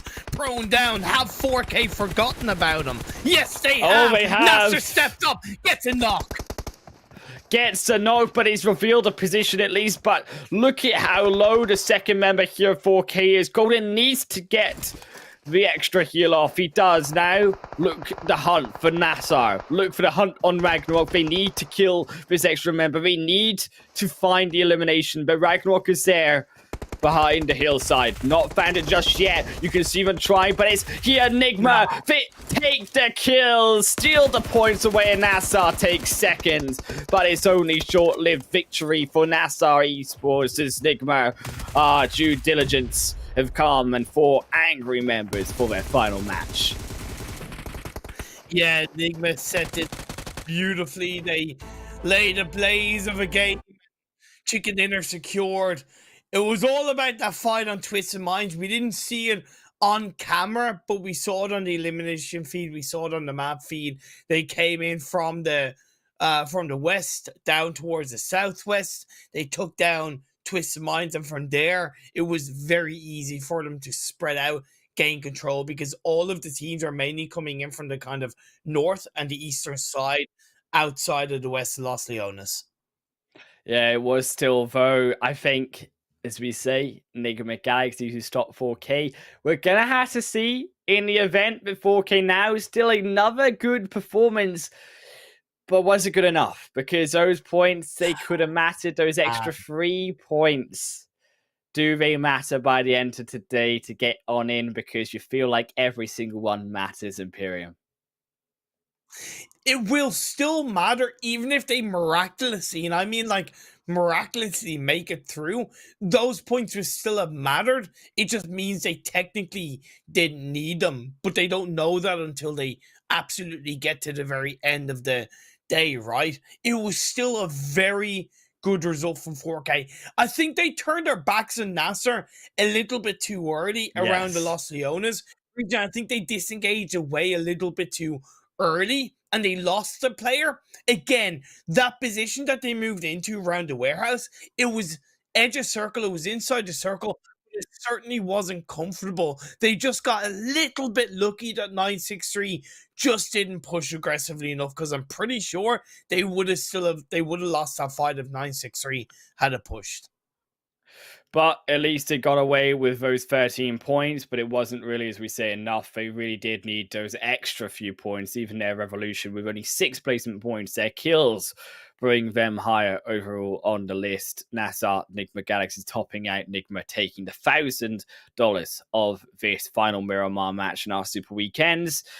There, I think, also another good result from 1 million. We've got to give credit where credit's due for them. A good showing finally there from them on Miramar, but not so much for the Mind Weapon iKURD. And unfortunately, another poor performance, at least we could say matching those 4 average points they get per game.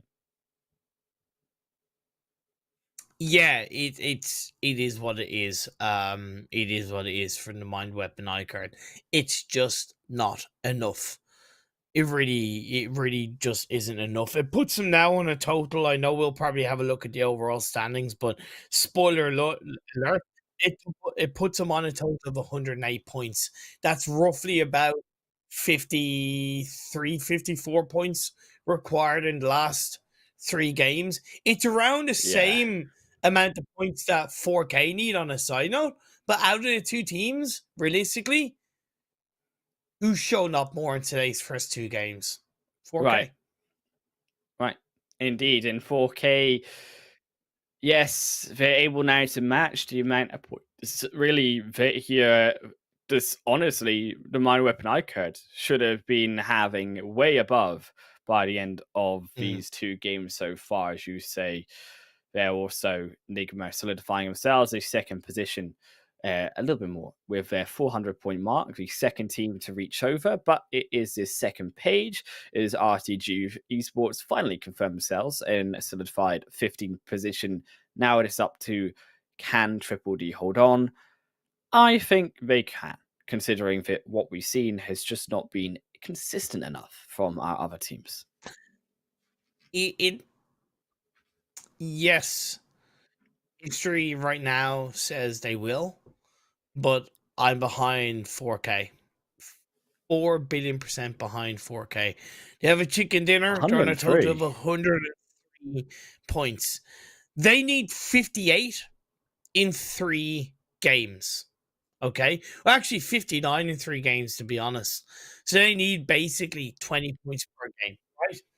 Essentially, 20 points per game will book them a spot in the PMPL Arabia Spring Split Finals. That's it.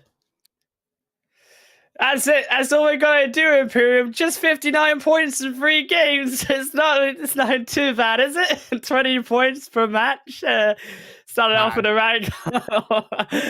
It's very surprising. And a surprising thing to draw, though, from that leaderboard is actually 103 points.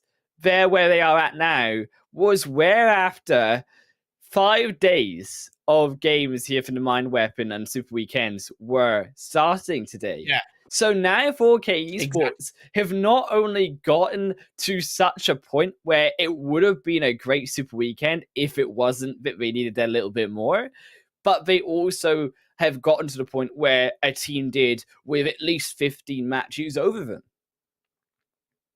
Like right now with 108 points in 27 games, that's an average. As we look at the upper moments, that's an average of 4 points per game, literally. So if you multiply kind of 4 by 15, right? Okay, that's a total of 60 points. That would barely, and I mean barely, put them ahead of Triple D with 2 extra Super Weekends, right? So I would argue that even if the Mind Weapon had have qualified for a 3rd Super Weekend, that technically would at least mean another team wouldn't have made it through. But I would argue, even with 3 Super Weekends, they probably would have not, if barely, qualified for the league finals. It's pretty shocking to say a team with an extra 30 games under their belt here in Imperium would be struggling that much, but it just has been the case that through the entirety of this competition, the Mind Weapon iKURD have been averaging 4 points, and that is the full stop at the end of that point itself. Nigma Galaxy, though, much higher than that 4-point average in his second game, and fortunately for 4K, silencing them down, but it was all, as you say, off the back of just forgetting that I think Ragnarok was even there. You could see that they knew NASR were in that point. They knew that at least if there was going to be more than one team there, possibly 2, so they should have been expecting that 3rd party there somewhere in that game, but because they didn't get those extra points that perhaps they need to get back onto Erangel, though. The comfort, this is where we've seen them be strong. Gotta do it once more after what will be a short break once more.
Welcome back, everyone. 3 more games to go here for the penultimate day of our Super Weekend at PMPL Arabia. It's myself, Wolf, and Imperium joined with you, but below is, as always, the beautiful Opera Reno 6 series with the upgraded performance and upgraded fun. Celebrate your winning spirit with the brand new Opera Reno 6 series, designated smartphones for PUBG Mobile Middle East and Africa Esports 2022.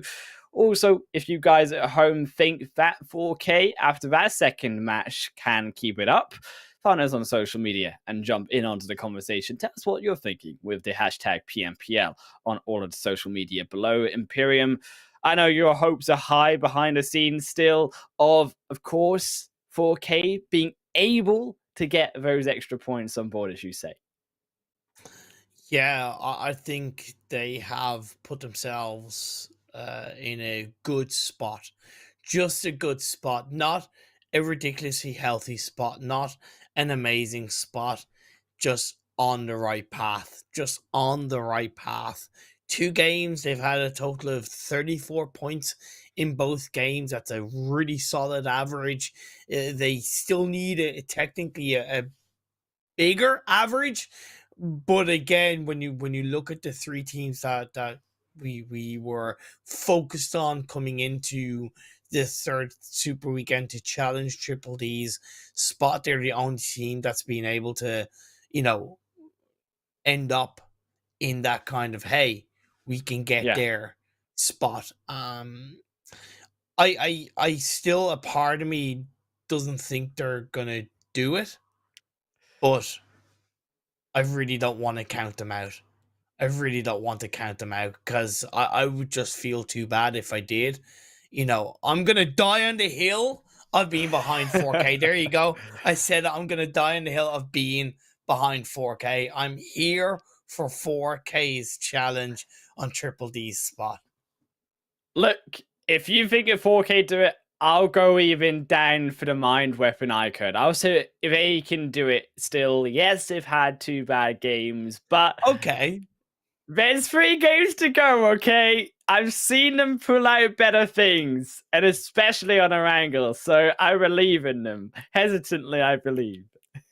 Look, technically as well, they're in a slightly better spot than 4K. So, honestly, I get that. Even though it might sound funny, it might sound it might sound stupid. I really do get that. The logic is there.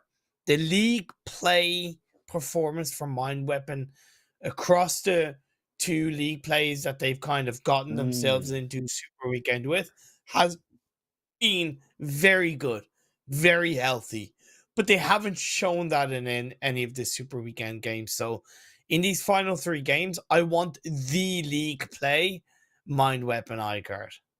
Yeah, I want to see that aggression, but not only the aggression that we saw in Imperium, but coupled that by them having the good rotations that we've seen them sometimes have, and having those placement points too. And it's been when they've done well, particularly on looking back, even onto this league stage week, where we had them in Miramar, we had them almost clinch it over Falcons. Yes, it was a few little positioning mistakes towards the end, but the rest of the game looked great through from the Mind Weapon. So we know that it's possible. It's just very locked down, far away somewhere in their minds of those good rotations and good synergy. I disagree with the whole needing to work on rotations. I don't think they need to work on rotations per se. They need to know a little bit more heavily when they should fight and when they should take an engagement. I think too many games in this third Super Weekend, they focus too much on rotating in phase 3, phase 4, and they've either rotated into a team or they've rotated through a team or they've left it. They basically haven't been aggressive enough and a team has come in behind them, right? We saw Twisted Minds go into them in Watertown. They technically shouldn't have lost that fight because Twisted Minds were pushing into their location. So I don't think it's rotations. They just need to win team fights. They just need to be confident. And I really think at this Yeah. stage, it is the confidence game. It is that confidence issue that's plaguing, and they're their own worst enemies at this stage, right? That's the thing. They're their own worst enemies, and that's so tough to deal with. So even though we can be critical, even though we can kind of dramatize it, I can genuinely say that I have absolute full sympathy for all of the players from Mind Weapon and even 4K and headquarters, because when you're your own worst enemy, that can be such a difficult cycle to get out of. That can be such a difficult dip to get out of, right? I Yeah. just hope that they learn from this experience at the end of PMPL and they carry that forward into not only the full split PMPL, but of course every single other tournament throughout the 2022 season, and they come out looking a hell of a lot better and being a much better team. Look, it's not over though till the fat lady sings. It's not over though till we've had 3 more games here in Imperium. Still, there is a chance, there, as we say, mathematically, a better chance over 4K Esports for the Mind Weapon to get in onto that finals. But I think it is just a very big hurdle. And as you say, they're going to need to overcome their demons, but they're going to need to overcome it even quicker, instantly in this next match. And Yeah. to question, can any team completely avert their own issues in their own minds that quickly, comes down to the psychological point of being able to adapt quickly, Yeah. being able to actually settle yourself down, say, look, we're going to go back to the fundamentals of PUBG and why we're here in the first place. They got us here. Exactly, because Rome wasn't built in a day, and Nigma Galaxy, Rico Infinity, and others didn't just show up and become amazing. Nigma No, Galaxy are a prime example of a team who've had their struggles, they've had their issues as a roster, Rico and too. they've had their failures, and Rico as well. But the thing is, they've took those failures, they learned from them, they've allowed it to encourage them to build upon their mistakes and get better, as they do hold on to the top 2 spots. And leading into the second page, just to give you all a bit of a refresher of where these teams stand in the overall rankings, it is RTG. They're all good. It's only one spot that is open.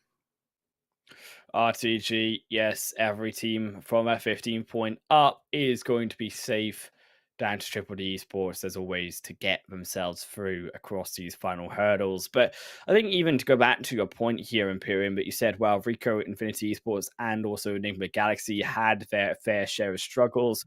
I also think, to be fair, as we do, of course, look at that final last page, that YaLLa, back on that first page, also had their own struggles. We expected back in spring, I remember, casting that and saying, well, YaLLa are a veteran organization of PUBG Mobile, expecting great things, and he didn't show up, and they very much struggled to get in onto that Super Weekend, to get in onto the finals too. But having seen them now also overcome those demons and get a lot better, become better themselves, you see that with time, an organization with experience can improve.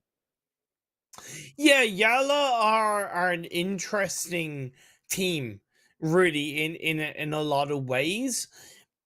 I don't think they've necessarily gone uphill over the last 6 to 7 months.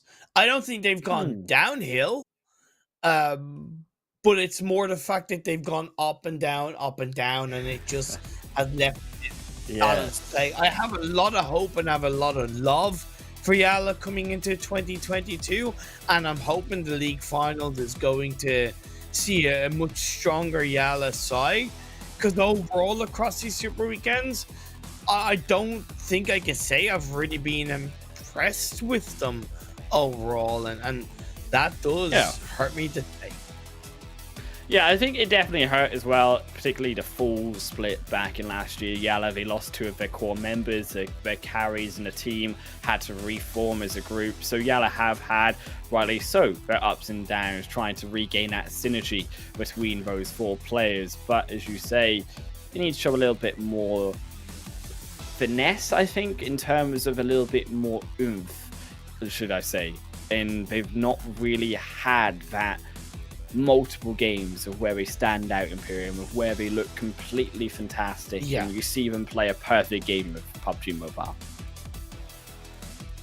Ada's such a good player. I think those stats are from this Super Weekend alone, and he's had the highest amount of elimination points. He currently leads the overall total amount of elimination points from these Super Weekends on 118, roughly around 8 ahead of his nearest rival, and that's Ragnarok of actually over 8. That is 14 eliminations ahead of his nearest competitor. That's Ragnarok of NASR Esports. So Ada clearly it could have put the rest, but his teammate Prestige is 3rd highest in terms of total eliminations on 92, and SK Tun is in 4th with a total of 90. So 3 out of the 4 players in the top eliminations are all from Rico Infinity. And it speaks to you of how dominant that 500, almost now 550 points look here, Imperium, because Rico, with those points, the majority of them have come through from their kills, and it's in a very specific way, I feel like, with Rico Infinity Esports, in which they somehow don't look very flashy at the start of the game, but they always manage to pick up the kills coming to the end. Sometimes you won't see them on camera, actually, Imperium, in some games, and then we'll look at them later on the match, and they'll suddenly have 8-9 kills. Yeah, that's true. They just know how to turn it up. As Phase 1 is turned up, turned out, it's over on towards the west. It's not massively complementary to the playing path. Looking at 4K, they've dropped in Lipovka. They're on their own, but it's going to be a bit of a tough rotation for them, because they should know that 963 drop around them. You clearly have Twisted Minds and Stalwart looting around Fairy Pier Farm, and Falcons, at least on by themselves, are in Yasnaya, plus with RTG on that kind of more western side. So expect 4K to maybe shift around closer to Stalbar, north of the river rotation, and come in maybe around the north of Roshok as a rotation in Phase 1. If not, they might wait until the tail end of Phase 1 to make it into the edge of the circle. Gonna be, though, I think, a slightly subdued game. I have a feeling, once again, to see the rotations coming through. Don't imagine too many teams, too many players going to look for those fights. All eyes, though, on 2 teams. Got to remember the Mind Weapon, iKURD, and 4K Esports Imperium. These are the teams that we're looking at. These are the teams that can challenge, as we said at the start of the day, that non-moving target of DDD Esports on 161 points, I do believe. But it is still a long way to go. And can we get those averages again, Imperium? Because honestly, those averages now must look, quite frankly, disgusting. Both 4K and Twisted Minds need an average of 20 points per game to make it ahead of DDD. That's the 20 points per game in these final 3 games. Disgusting amount. Absolutely obscene amount of points that we're going to need to get. It's possible. There has been games where we see 20 pointers, where we even see 30 pointers. And I think we're going to need to see at least a 30-point game out of one of these 2 teams to at least soften the blow, potentially, that they need. Maybe only need 10 points in from another of these 2 matches to make up, have that cushion there for themselves. But I don't think I've ever witnessed a day, apart from one day, actually, I must say, from what was previously another branch of DDD here, over in the UK scene, was the only time I saw 3 games in a row, Imperium, one squad get 20+ points in 3 games in a row. It's the only time I've seen it done. Every other tournament, every other day I've casted PUBG Mobile, never been done simultaneously 3 matches in a row. either way, whatever happens today, there's an element of history that's being made in this PMPL Arabia Spring Split.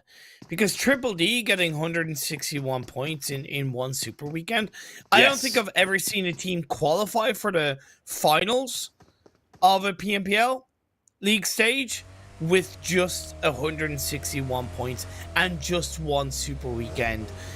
I'd have to do some actual factual research checking on Wikipedia. They got 192 points in one Super Weekend in PMPL South Asia. So it was a much higher point scoring, but they still did make it in one Super Weekend. I've never seen 161 in one Super Weekend be enough to put a team into the finals.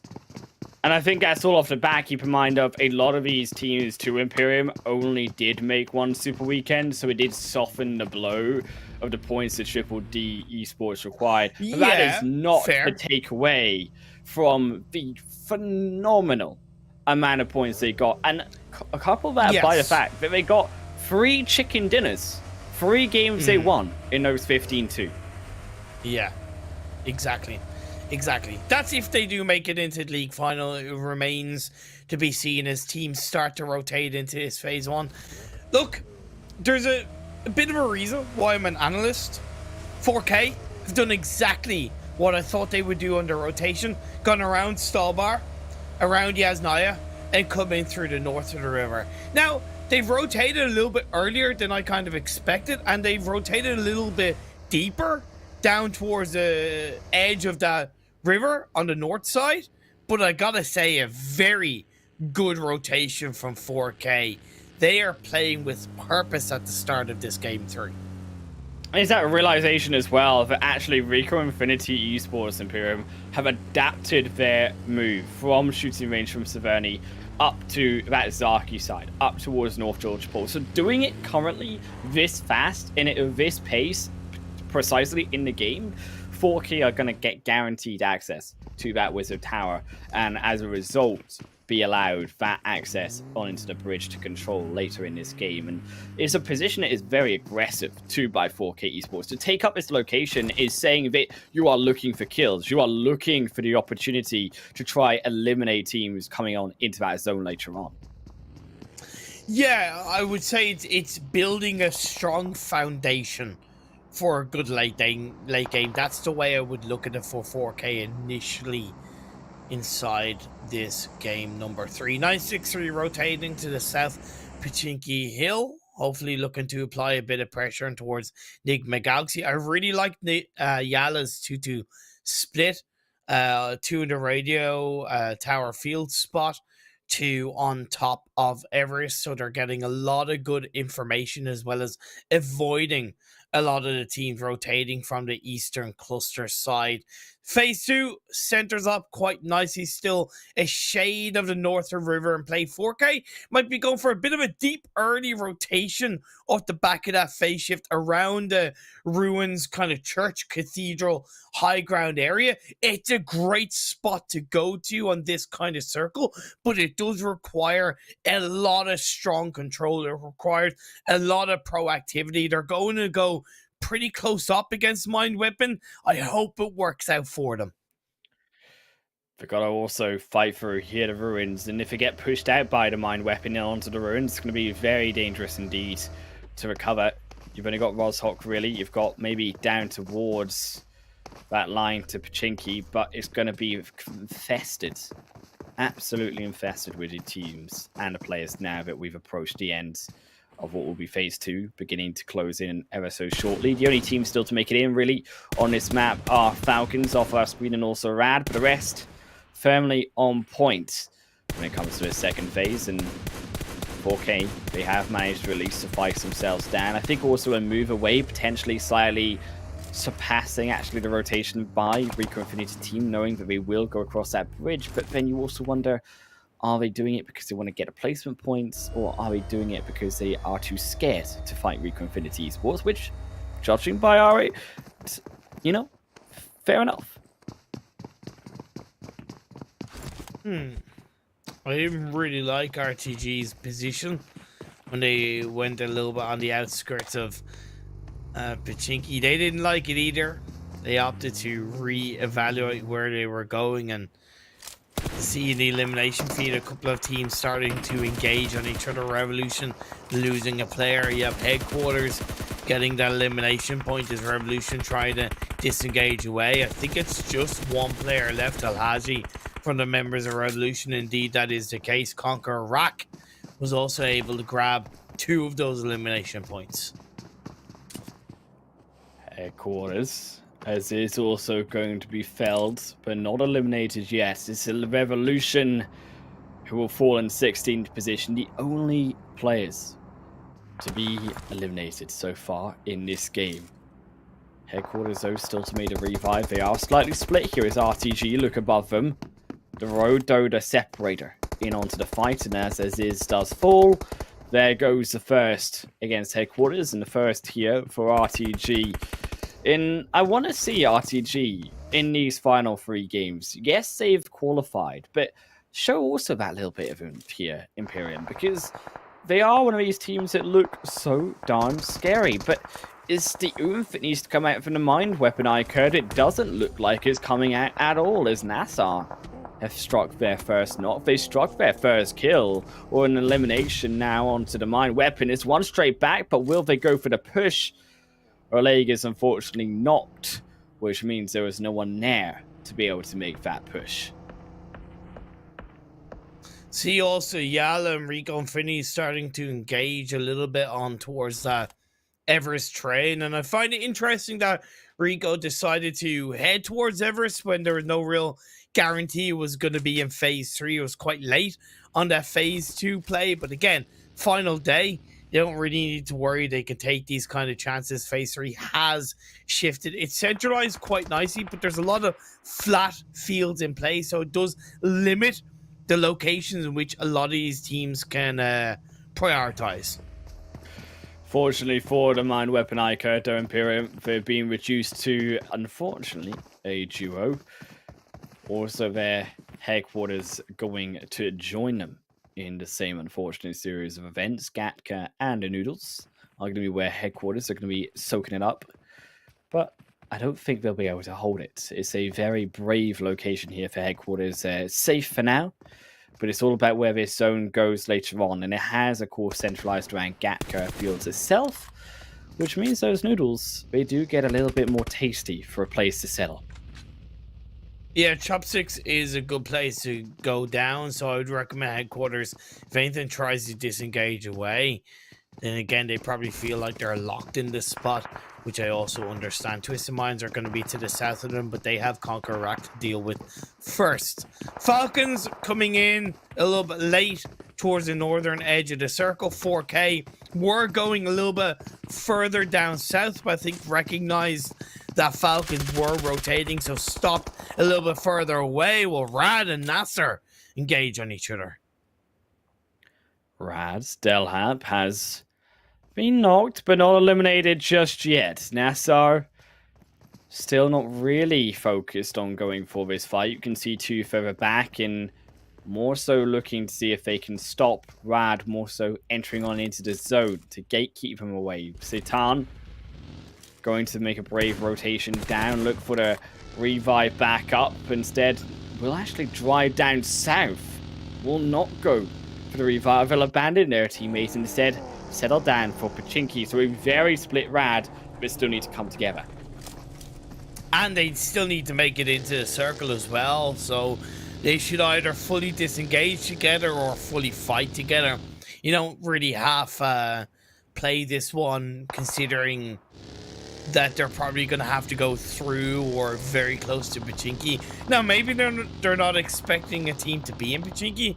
As it happens, that's not the case. You have Stalwart UAE right around there inside the buildings of Pachinki. Nigma Galaxy are on the outskirts as they hold on to a 3-1 split. The next phase, Highland Wolf is about to pop up. I'm really hoping it stays in favor of 4K. It doesn't. It goes down south right around the Chopsticks area. If it wasn't important in the previous phase, it's a hell of a lot more important than this one.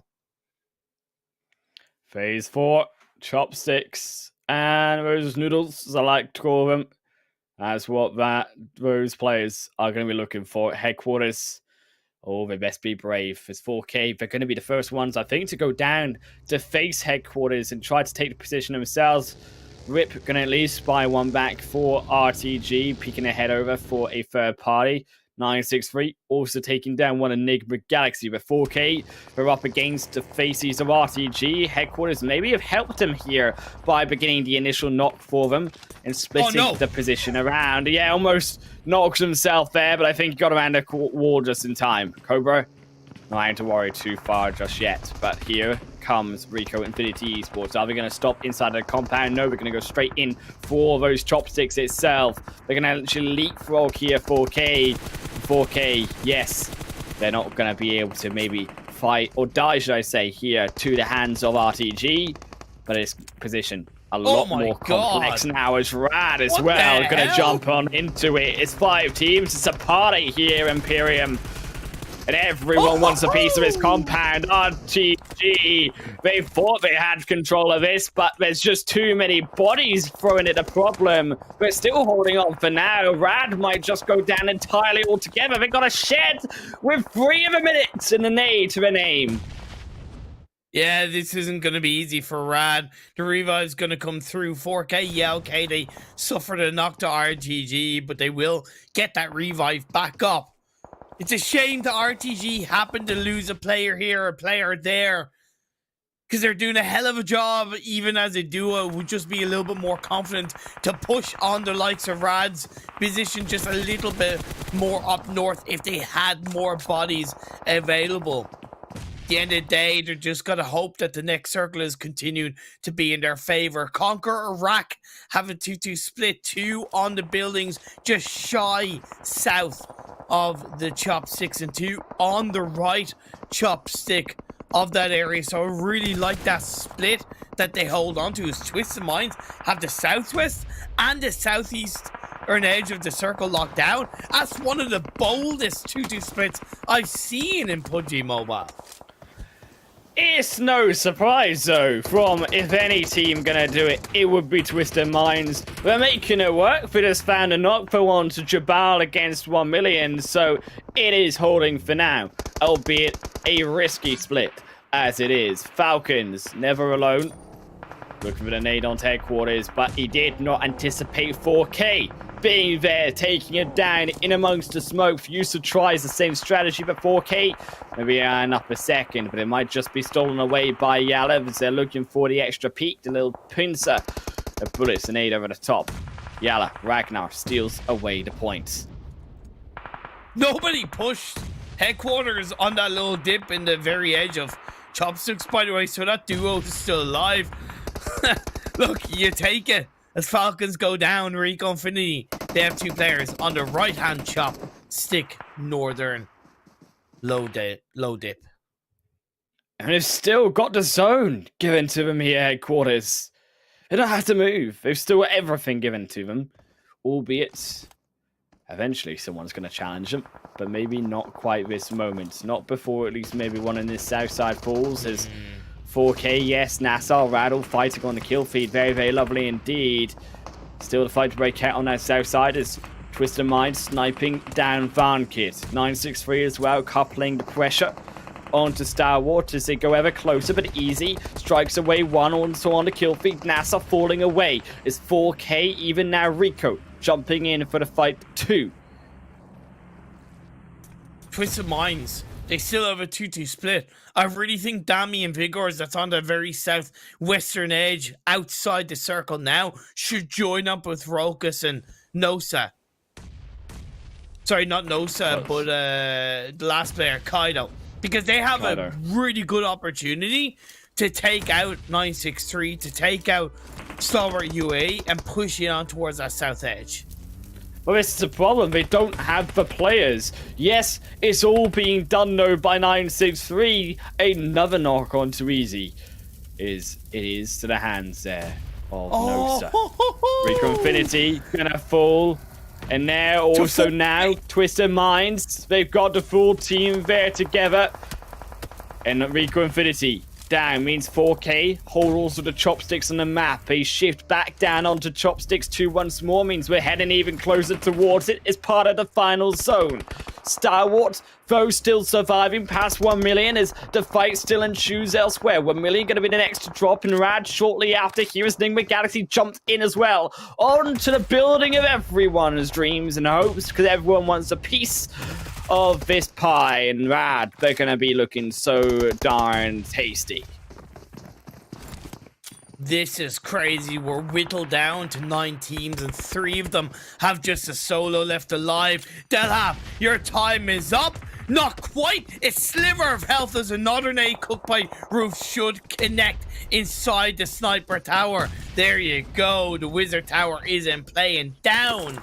Rad go. 8 teams are left alive. Twisted Minds did join up on that southeastern edge of the circle. Good timing, and now they can push through confidently. They were holding off 963. Now that they're out of the equation. A beautiful nade through that shed from Twisted Minds to strike them down instantaneously. As Vankid inside the smoke snakes his way. Tries to find Darby, gets behind the shed in time, gets under cover in time. Now he's given his position away, but Vankid strikes one onto Vigor, strikes 2. Can he find a third? He's searching through the smoke, but there Darby finally takes them down, but it's the price here of 2 knocks, and it's going to delay the push by Twisted Minds. It's a zone shifts high up towards the north. 4K versus Conqueror Rat trying to give their position. Rever in around the dips. Smoke the thing protecting him as they give up 1. 4K have the most important fight of their lives right now. They clear out Conquer Rack, they can potentially win this game, but it's traded as Golden is knocked mortal with an immortal nade to get a knock onto one of the Conquer Rack players. Missy so brings Rio down, but gonna have to stop where he stand right now to execute the revive. Golden finds Rio another knock for themselves, and Groza has to come in onto the fight. 4K behind the smoke, no one can see a darn thing, and it's all about the shots to free fire through at the correct time. The mind weapon iKURD going down at a distance, but we don't really want to know. It's for down to 4K in on the front line. Golden knocked. It's Groza finds a peak. Nigma also finding one on counter, but Explosion finds Rever 2. 1. Again, the trade through from 4K and Conqueror, but it's still 4K with the advantage. No, it's not, because YaLLa are coming in for a third party. A little bit of a mini nade reigns supreme. Could see the end of 4K as Open connects onto Cobra. It's going horribly wrong for 4K. Yes, they're into the top 5, but with a limited amount of elimination points and the pressure building, it's only getting harder and harder. They had to wipe out Conqueror. They didn't wipe out Conqueror, and YaLLa has spoiled the dreams of 4K and ultra high definition on the front of their faces. 2 now down. Anaconda should be confirmed with that nade. There they go. Mortal the only one. Another nade back. Mortal trying to survive. He has to get more points, but there's no opportunity for him to. There's nowhere for him to go. Conqueror is now all back up and tasty, healthy for themselves. Strike down onto YaLLa. Conqueror holding firm.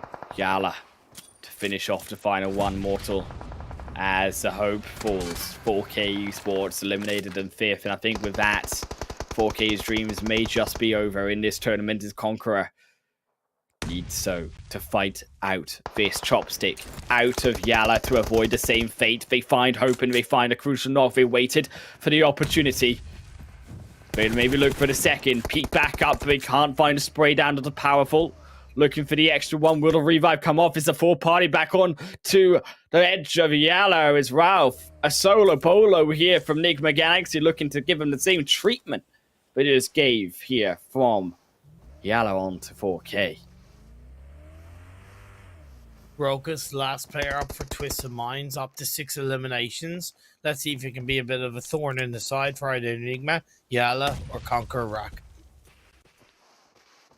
YaLLa still edging forward. 7 eliminations for them. We talked about them at the start of the game. Can they have a good match? Can they come out cleanly by the end of one? They've got the elimination points to answer for it, but they need that chicken dinner to get the confidence back on board. But Ralph's nade shuts it all down. On into hoping to. It's a double for Ralph. Powerful, confirmed away. Nigma Galaxy, still the full squad. They got ultimate control of his zone. And again, Nigma are looking unstoppable in the second game, possibly in a row for them. Still not going to be easy. Because KONQUEROR are able to play the dips of that chopstick. That's why I said it really kind of comes down to potential third party from the likes of Rokus of Twisted Minds and maybe the last player, YaLLa. Nigma. Ralph is still there. KONQUEROR putting their heads up. They want to find it as the blue zone comes in. Don't want the extra angle, but YaLLa, as you say, Twisted Minds, they still got solos there. Rokus, I imagine, though, back to the healing.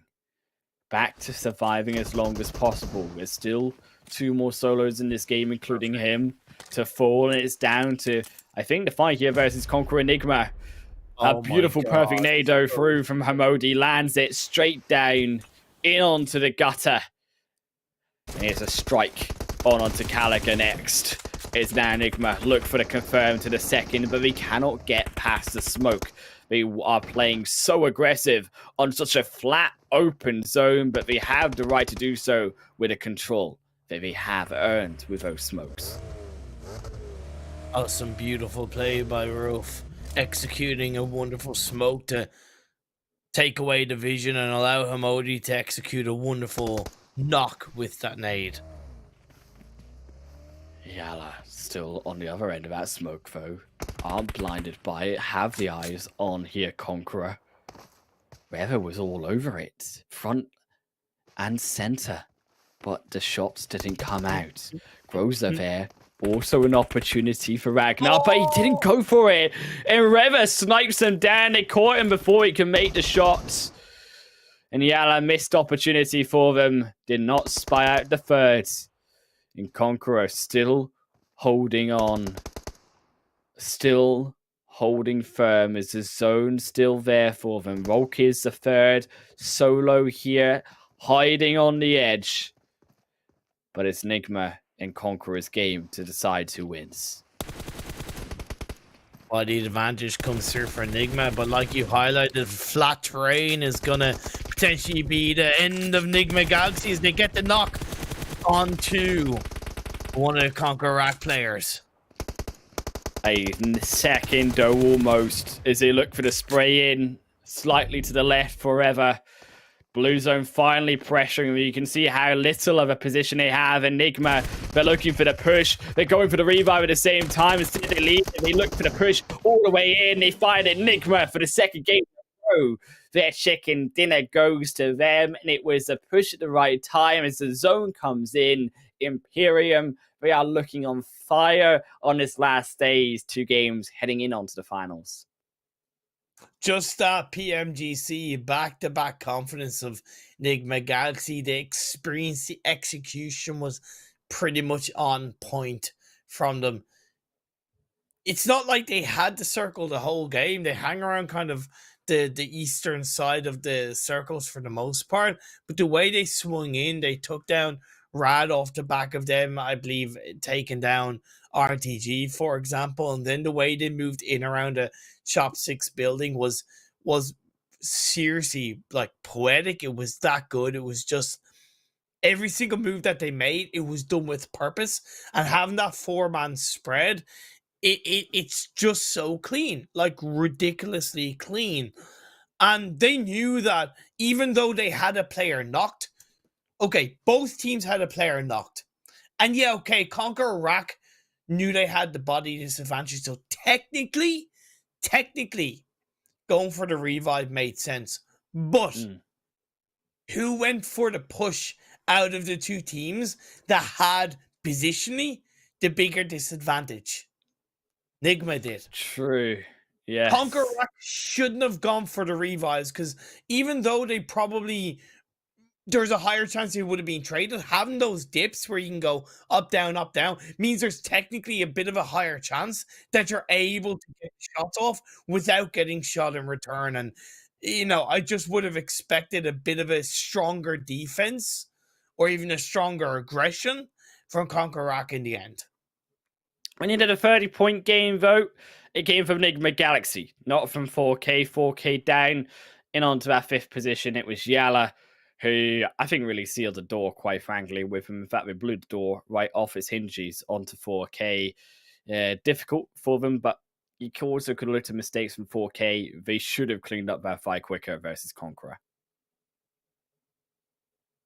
Looking in the tail end, Rad, Stalwart, one of the two teams getting kind of low points in this game. And Rico with a surprisingly, I don't want to say poor, but just surprisingly low amount of points. It was actually great to see that the one game where, Mind Weapon got 5 points, Headquarters got 7, 4K got 9. So, kind of at least good to see the 3 teams down at the bottom on the top half of the standings. But where that leaves 4Ks, they've gotten 41 points in the first 3 games so far with 2 games to go. Spoiler alert, they need roughly 40 points. They do need 40 points. They need exactly 40 points because they're on 112. Okay. And sorry, they need 50 points. Not even more. They need 50 points. So they need exactly 25 points per game in the last 2 games. It's not impossible, okay? But they are going to need to hunt for kills so much for these points, which brings the clear risk that they just get shut down very early on, Imperium. They're going to have the team fighting of their lives here for 4K if they stand some remote chance of getting past Triple D in the bar that they set themselves. Reconfinity also still to break that 550 bar on that first page, but as we hit the second page, it only looks even more stronger for Triple D Esports. And as we know, everyone, again, a repeat to say that from 15th to above on that leaderboard, everyone is undoubtedly confirmed through by this point. Sanhok, I know looking ahead is the kind of game where they probably could get quite a good few eliminations. And 4K, like, such a good job. 15 less games and Mind Weapon, and they're only 1 point behind. 112 in 13 games is still a really good average. That's nearly 10 points per game. That's just under 10 points per game. So we got to give them that level of respect. We got to give 4K credit where it's due. I mean, 41 points to here Imperium in 3 games is nothing to scoff at either. They've had a great day so far today. And I think, as you say, they should go out with their heads held high regardless of what the situation is, whether they make it in onto the finals or not. It's still, though, in their chance. There's still a chance to get there as we head into the offering moments for that 3rd game for them. And I think it's still a chance there for the Mind Weapon iKURD, who are, as we say, 1 point ahead of them. Equally cannot count them out. Not going to comment on that, as RTG missed out on a big opportunity, I feel, to have a much stronger game. Once again, the lack of synergy, the lack of communication, it's really hurting RTG. I can see so much behind how they're playing theoretically, just the execution isn't quite there across the board. Twisted Minds as well, gotta give them a lot of props. I think they played some bold splits, but they joined up at the right time and they had a really good game overall, with, of course, Rogus being able to sneak in a top 3 for his team. Mind Weapon is where it all went wrong really here. The extra split coming through from Twisted Minds, just taking them out one by one. Mind Weapon, a difficult game for them. They still had a chance for it, but it was from, I think, a beautiful position from Nigma Galaxy. Weaved their way on into this zone, weaved their way onto the final fight, and secured himself the position, secured himself the win here to Imperium. And to speak of higher things here, realistically, Nigma Galaxy looking, I think, alongside Rico and also, I think also CONQUEROR in some ways here, looking very, very strong coming on into the finals and looking, as we said, like the top of the leaderboard where they stand. But it's up to them to see if they can keep that up coming through the final 2 games. Yeah, 110%. That's what we're going to be looking at leading into the finals, is how good those teams can be. With 2 more games to go, let's see what else can happen. A hell of a mountain to climb for both 4K and Twisted Minds. Stay with us right after this break.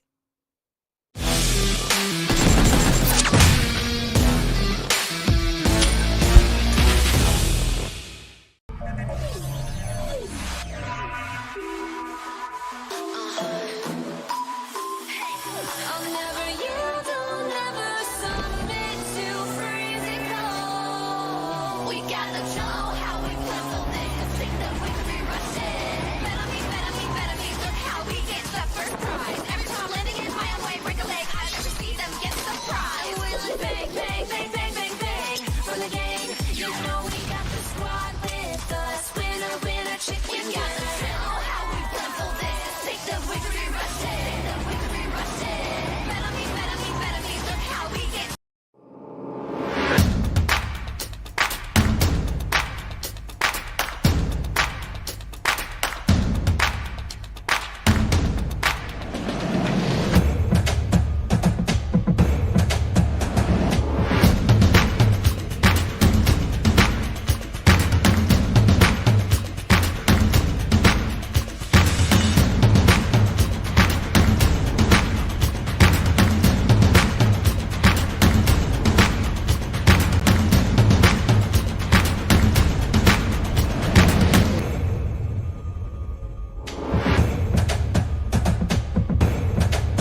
Two more matches here for the PMPL Spring Split Arabia. It's Sanhok for the final match here. The surprise is my favorite map next to Miramar, because Miramar is my favorite. It's my secret love here in Imperium, but no more of that. It's the jungles this time, and it is a ridiculous amount of points that 4K, the mind weapon iKURD are going to need. If any map is possible for it, though, it is this map where the eliminations are possible. Yes, for sure. But then it comes into its own volatility of the RNG aspect, and it can go horribly wrong in Sanhok for any team, never mind the Mind Weapon and 4K and what they need to really pull off. We see Mind Weapon, they normally drop in the north around Taplock and Cal. I imagine 1 million won't give them 2 free elimination points this time around, if I'm not mistaken. If they do, that's going to be a bit of an F in the chat, per se. And then for 4K, honestly, they just need to go down swinging. I want to see them just drop, loot up kind of basic stuff, rotate and look for a fight. Just rotate and look for every single fight. Yeah, okay, don't go in absolutely blind, all guns blazing, but have that kind of like, okay, well, we know this team drops here, this team drops there. Let's look to catch this team out first, and then we can go on to kind of this team. Just basically play with, because again, one of the biggest secrets of Sanhok, it's a worst kept secret, but one of the biggest secrets of Sanhok Island Wolf is being able to clean up fights super quickly, being able to take an engagement and win that engagement as quickly as possible, because the longer you leave it in Sanhok, the higher chance you're going to get third partied. Look, it's an opportunity for them if they can take those kills fast and take those eliminations quick, but if you think they can do and get those eliminations at home, then be sure to jump in on to the conversation and using that hashtag PMPL, give us your own thoughts, give us your opinions. Can the 4K squad, can also here the Mind Weapon iKURD be able to get themselves up on that leaderboard? Because it is, as we said for reference, say about 50 points here gap they need to close, and it's going to be the biggest gap, I think, for at least in my casting time here for any team they've got to fill in 2 games. It would be one hell of a story. That's it. It will just be one absolute hell of a story to tell with 2 games to go to get 25 points in each game. And the reason why we are highlighting so heavily on eliminations, and I would argue not just in this game in Sanhok, but even the last game, the reason why is because, yes, one thing that it will require a chicken dinner, but that's kind of beating 15 other teams, whereas you get 1 squad wipe, that's 4 elimination points. You get 2 to 3 squad wipe, that's 12 to 15 points straight away. So it brings you halfway there compared to hoping you can beat 15 other teams. It's a big, I'm going to repeat myself, super ridiculous, chungus, whatever word you want to use, mountain that both 4K and the Mind Weapon are going to have to climb in the last 2 games. I think it's a bigger mountain given the fact that the last 2 games we've just had Imperium, Nigma Galaxy have looked unstoppable in the way in which they've been playing PUBG Mobile today. Also, given the fact that we've been seeing then even more talent come through from YaLLa, from KONQUEROR, all of these teams stepping up when it counts for the last day to try experiment, try new strategies. And given now that they can also do that freely, where 4K Esports are trying their best, trying to get onto these eliminations, trying to get the placement points, it puts not only more pressure from the other teams, but more pressure on themselves to be able to beat these other teams trying newer strategies that they're not used to as well. Yeah, and one thing that I'm happy to say that we've seen some general standard gameplay in the final day of this Super Weekend as we look at the overall rankings and give you a bit of a refresher of where these teams lie. I was thinking with it being the final day, Highland Wolf, we might see some teams running a little bit wild, going a little bit brazen, essentially kind of go a little bit crazy in game, and that hasn't happened, and overall that's kind of a good thing, but also not as entertaining to an extent.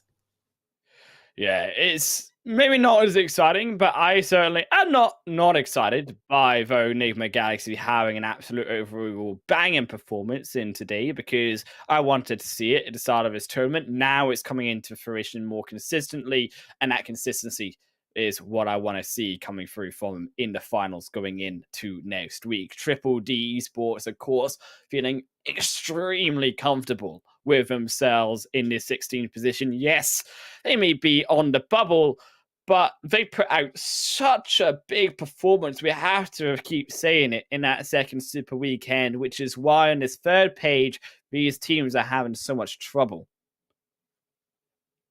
The Mind Weapon, 28 matches, played 113 points. 4K, 13 matches, 112. Thank you, and much love and respect to both Headquarters and K12. We can say that it's been a pleasure to commentate you both across this PMPL Arabia so far, and I will certainly continue to have my eyes watching on how much both of these teams can improve across the halfway point of the ecosystem and coming into the PMPL full split. So even though you haven't made it into the league finals, know that one of the biggest ways a team can improve is by learning from failures and being able to grow from that. So I really hope that's the case with both Headquarters and K12. Yeah, I think commiserations is the word that we got to use. I agree there, but it's just not being quite to the extent that we need their talent to be coming in onto the one Super Weekend these teams have had for themselves. Headquarter vote, they still got 2 more games to impress. They still got an opportunity, don't forget here, to get the $2,000 up for grabs for themselves too. So there is some hope still there for Headquarters, and also in a deceiving, evil way to take away the points, of course, from these other 2 teams on that third page at lead points. That's fair. We could see Headquarters steal a chicken dinner away. It would be their very first chicken dinner of the PMPL Super Weekends if that was to be the case. We see the play path pretty even Stevens. We tend not to really focus too much on the playing path in these Sanhok games or how small the map is. Where have 4K gone? Where are they going? They're going right on towards Ruins. Might be able to catch out a very heavily split Rad, or even a little bit of a heavily split Nigma Galaxy. Not quite the case for the time being. So no, first phase is also going to go here Imperium up towards that northern side, so it's not going to be too much of a question mark again in this Super Weekend if it's going to go to the south and north islands towards the western side. A series of splits though coming through here from these teams. Conqueror up towards Mongnai, going to draw themselves back together. Also an interesting split here from QHT. Seems to have got his parachute here. He's now in the water trying to get back onto the island here for Revolution. Headquarters also going to go for that split there above, which may look to cut him off, interestingly enough. Phase 1's popped up. It is majority on the mainland, of course, with a tickle of the northwest and southwest island in play. Rico Infinity, they loot up Paradise Resort. It's their home, it's their property per se, worth a couple of $1 million. Well, okay. How much is it worth? I don't know. I haven't really looked at the property market of Sanhok lately. But I'd say with Rico being the current owners, I say it's worth quite a lot. They tend to look after Quite a lot it, of inflation. keep it in good condition. And yeah, with the rate of inflation and the property market worldwide, I don't know what I'm saying, but either way, I was thinking more the point, you know, like Rico are doing damn good in this series, so like I would be asking more if I'm trying to buy it off of Rico Infinity against whoever is trying to buy it off of me. Rico Infinity Esports, Paradise Resort, yes, for them. But also, I think if we're looking towards, and I'm going to have a little bit of fun with you, is it worth as much as Bootcamp? Because Bootcamp is like the center. It's like it's worth the city center district, you know, but Sanhok. It's worth more than Bootcamp. But location, the reason why it's worth more than Bootcamp, yeah, even location-wise, it's definitely worth more location-wise because teams tend not to hot drop Paradise Resort, so there's technically less destruction. Plus, the name itself, Paradise Resort, is just clearly way more exotic. And if you consider every point Rico have is worth $1,000 on the value of the property, that property is worth a good $528,000. That's my logic. I'm sticking to it. Look, the stocks are still there in Quarry, though. Over time, that place has got to be worth millions with all that mining going on down towards the south. That's where the money is held, my friend. But regardless, I also spied out at the start of this game an interesting split here from Gaga, who was also there in the same problem as QHD in the water. Gonna have to fight way through a tricky battlefield, though, of the mined weapon and also Rico there on his way up towards Tatmok. Little bit of a shame that 4K didn't go kind of closer to Nigma's initial drop around Cam Sami, because they'd be able to kind of third party this fight between Nigma and Twisted Minds. It is what it is, as they have runes locked down, but this fight is starting to break out. Nigma Galaxy, though, have control of the compound and Twisted Minds. They are the aggressors to these houses. Kaito, Vigos looking for again a 2-2 split, but it's Nigma who wrapped around the outside, find a knock, and Amodi is going to be down to half HP, but will not fall. Will not be knocked just yet. The elimination there also with Kaito now falling down. The two going to be the double for them. It's a quick 2 eliminations here for Nigma Galaxy. In onto the Sanhok jungle, and Dami Rolkis again. The 2-2 split did not work out for them.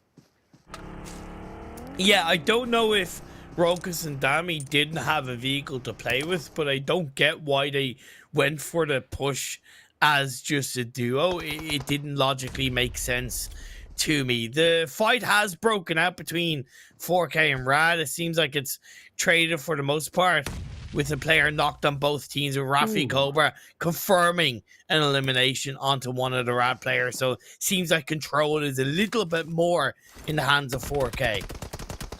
4K still one knock against him, though. One knock against him also here for Headquarters. He finally did get the revive back through, though, and I want to see Headquarters go out with a bang. As we said, they still got 2 more chances for a chicken dinner. They're one of 2 teams here, I believe, to still get a chicken dinner inside of R20, playing in the PMPL. That other one being Rad, still to secure themselves a win. Fighting currently here against 4K Esports down in the ruins, a little bit more complex in around the ruins temple itself. As Mortal wraps around the side of the staircase, and Rad trying to go in on the front entrance, met by force of 4K. And they look for even more knocks. Delhap, the only one here to try to defend his team, as the 2 eliminations in onto the 3rd and in onto the 4th air for 4K. 4 points down, 21 more to go. I know that's still a hell of a journey in front of them, but a great start for 4K. I don't know how much of a targeted drop that was per se. I don't remember if 4K have dropped them runes before, but credit where it's due, they were able to rip apart the members of Rad. On the side of the north, of the circle, the mine weapon, their challenge is in front of them in the form of 1 million. Yeah, here also the mine weapon and 1 million. A standard dance that we've seen through the ages here.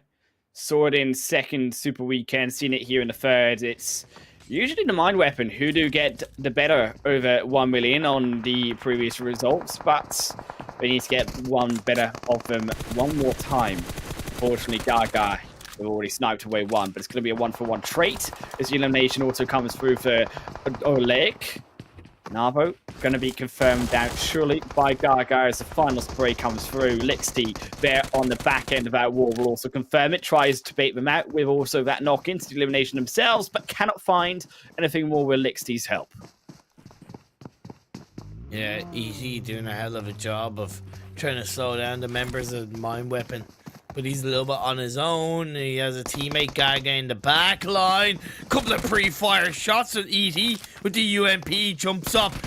D-Lab trying to get a bit of a first aid kit off. But all the while, E.T. continues to lay down the pressure. Ali instead finds the extra one straight back down. Almost takes down Gaga too. Ali behind a tree. Back into safety. Now the rest of the mine weapon straight on in to find a punish onto Gaga. There's no remorse for them, and they're looking for the extra one. This is the aggression that we wanted to see here for the mine weapon all day long. Good stuff from mine weapon. Another team out. Another 4 elimination points for one of the teams that need as many points as they can get. Of course, not only the more elimination points either of these teams are able to get, but also the less players that are left in the lobby, that technically makes it easier for them to have a successful game. Now as 4K push through the trifecta, possibly up Boot Camp Hill. Yes, the members of headquarters have been able to wipe down the members of Stalwart, but that third-party opportunity could be there as a revise will look to come out onto the members of headquarters. I think it's not going to be fast enough, though. Headquarters clearly should be able to get the revives back through. They've only got one more to grab, and then they've also got the boot camp to settle through on that hillside in onto the zone. Now, 4K coming in. Imagine they probably wrap around the more back side of the river, try to enter in onto the side of boot camp, take a more quiet approach. But then they also need a point. So if you are talking about a team that needs 50 points in 2 games, they may just decide to go blunt straight in on to headquarters too. You're right. It is a little bit too late of a push for 4K. I don't think out of their own purpose, by the way, just a little bit unfortunate timing. Simple as that. Now Revolution going up against YaLLa on the northern side of Boot Camp Hill. This is normally well controlled by YaLLa, but I don't really like the spread they have. It's a little bit too linear. There's no real angles. The Revolution seems to be under control for the time being. Headquarter. Also in the fight versus 4K, we said they may go for it. 4K, though, the knock against them. One equally back as enemy. Also downed. And a slight split here is a member of Headquarters goes back to revive. Back also up to Golden. Both low members equally sharing themselves back up to 75% before going back in onto the fight. The re-engage is so important here for 4K. Headquarters, though, straight back on top here to the replayers. Stalwart, you can see why they were able to find those kills. You can see why they were able to find those eliminations and those also points. Perfect. Perfect. Perfect. The 4K Anaconda takes down one. That's what you were looking for. It's now 3 more to go. Great side angle play by Naya, Highland Wolf, but he just went a little bit too deep too early. A lack of communication hurt them. Headquarters down to 3. Good response by the members of 4K. An enemy here now, as a result, has to step back. They have to readjust themselves in the position because the hill belongs here as a result to 4K. And keep in mind, all of these 5 kills, there's been not a single elimination exchange here by 4K. They've not lost a single member as a result. So they still have a 4-man strong team. They still have the full array of options when it comes to taking fights available to them. Is their next phase will begin to shift further forward. And it's going to go, but where is it going to go? Down center, slap bang onto the middle. Overall, very healthy circle shift for the most part. It allows the south side of Paradise Resort to be well controlled, the eastern hillside just outside of Band to be controlled, and then of course the Boot Camp Hill, which is a lockdown between Revolution and YaLLa, to be held down. So all corners, basically all sides, north, south, east, west, have massive hills that you're able to control, as well as a good few compounds in the middle if any of the teams want to full send. Shelby. Is that a smoke? Was a Nate. Round the corner of the rock. 4K Esports. Not willing to push just yet, though. They are being patient. They're playing it for the position. Won't go too hasty. It's phase 3. Still time before it begins its approach on inwards. I respect how 4K are taking their time on this approach, that although they know they've locked down the higher part of the hill, they could suffer the same fate as Headquarters did initially. Mortal swinging on the side is great for even just getting information in the edge of the circle. It is phase 3 blue zone. The damage isn't going to be too heavy. But as we get into phase 4, it will start to become a little more dangerous.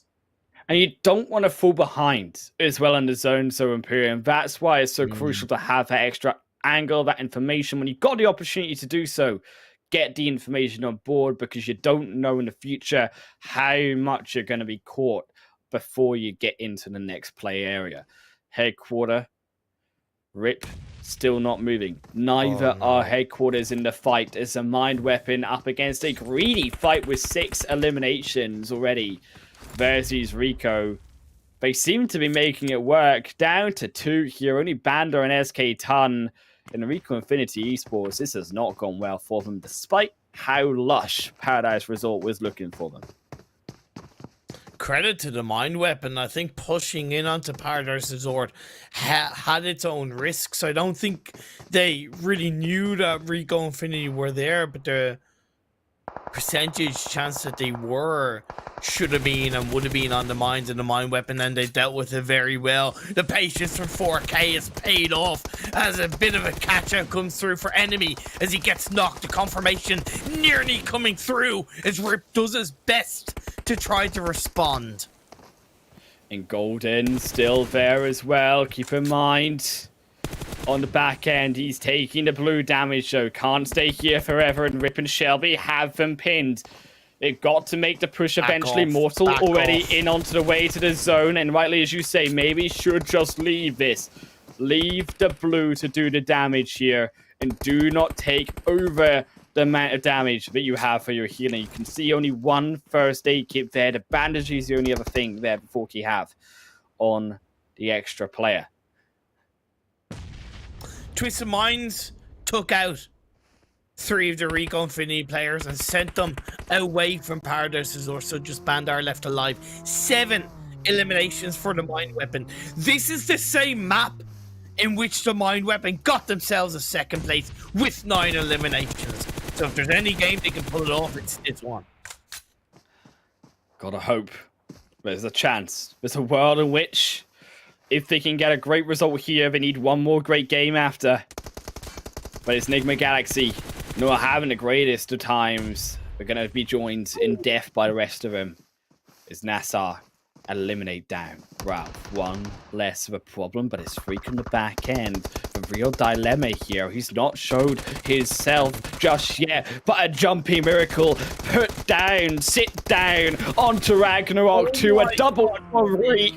And Freak displaces everyone, but finally NASR run over with Batika. But that shouldn't have been the case. That was a bit of a disrespect, and Hamodi, the last player up, he's just gonna go full sending it and plays it through, gets the clutch, gets the squad right. NASR have just been finessed by Nigma Galaxy. Nigma Galaxy have had a phenomenal day so far. Yes, the match may not be over, but you cannot deny, Imperium, that their making today has been near to impeccable in these last 3 matches. Kills also going left and right as headquarters. A very greedy rotation on in. Punished there for 1, also 963. Losing to a fight in versus Conqueror as they also lose themselves down to a solo. By the way, we're down to 30 players, so even though this is phase 4, there's technically a lot more landmass available. Plus, with 11 teams left, the further we get, the closer we get also to kind of making it easier for the likes of 4K and Mind Weapon to grab themselves a chicken dinner. The one thing as well is that they've all laid, both of these teams have laid very good foundations for hitting that 25-point mark in this Sanhok game. 4K, 6 eliminations with a full squad. The Mind Weapon, they have 7 eliminations with 3 players up. This is such an exciting Sanhok game. Easier time, though, for a Mind Weapon in phase 5 as the zone goes back towards them.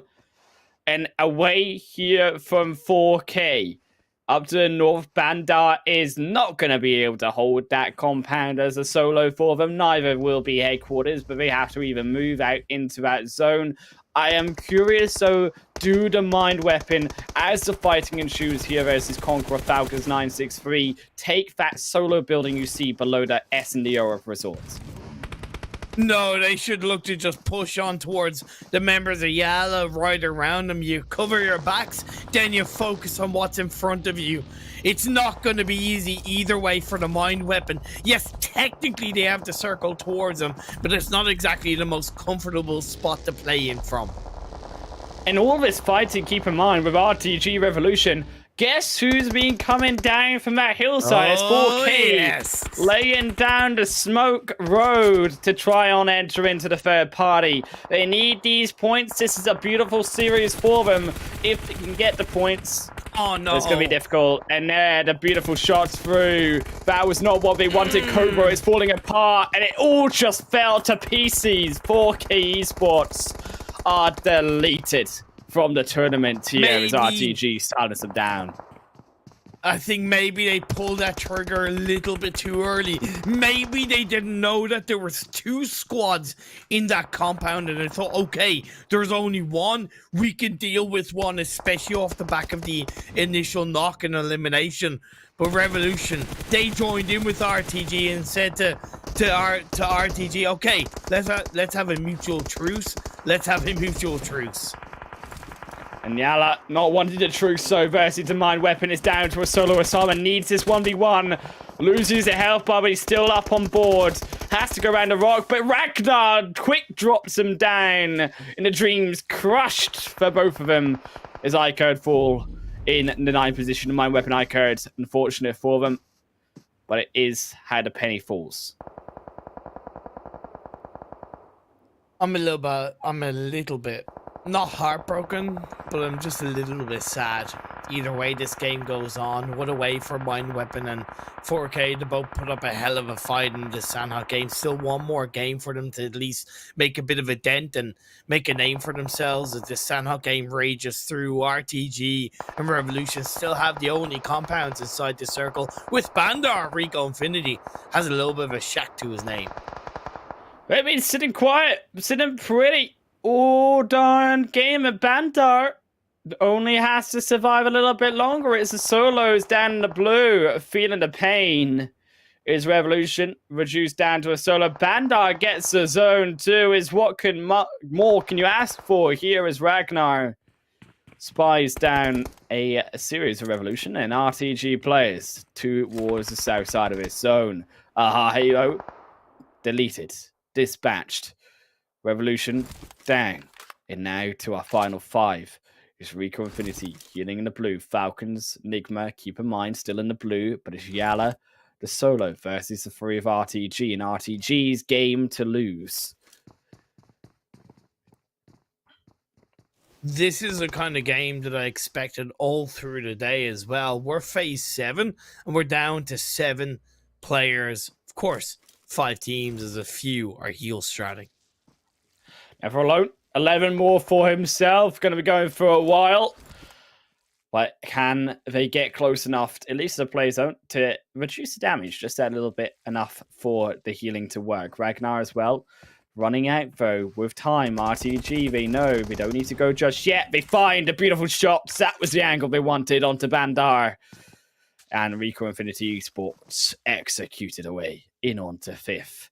Finally, Woo! 10 more there for Nigma. So many med kits for Nigma Galaxy, who have been healing the longest, by the way, but still have just as many, if not more than the rest. RTG hunting down the rest of his zone, and Ragnar watching them all, trying to kind of go for one more, but misses the shots on the rock a little bit low, and Ragnar punished for it. Is Volt that takes him out.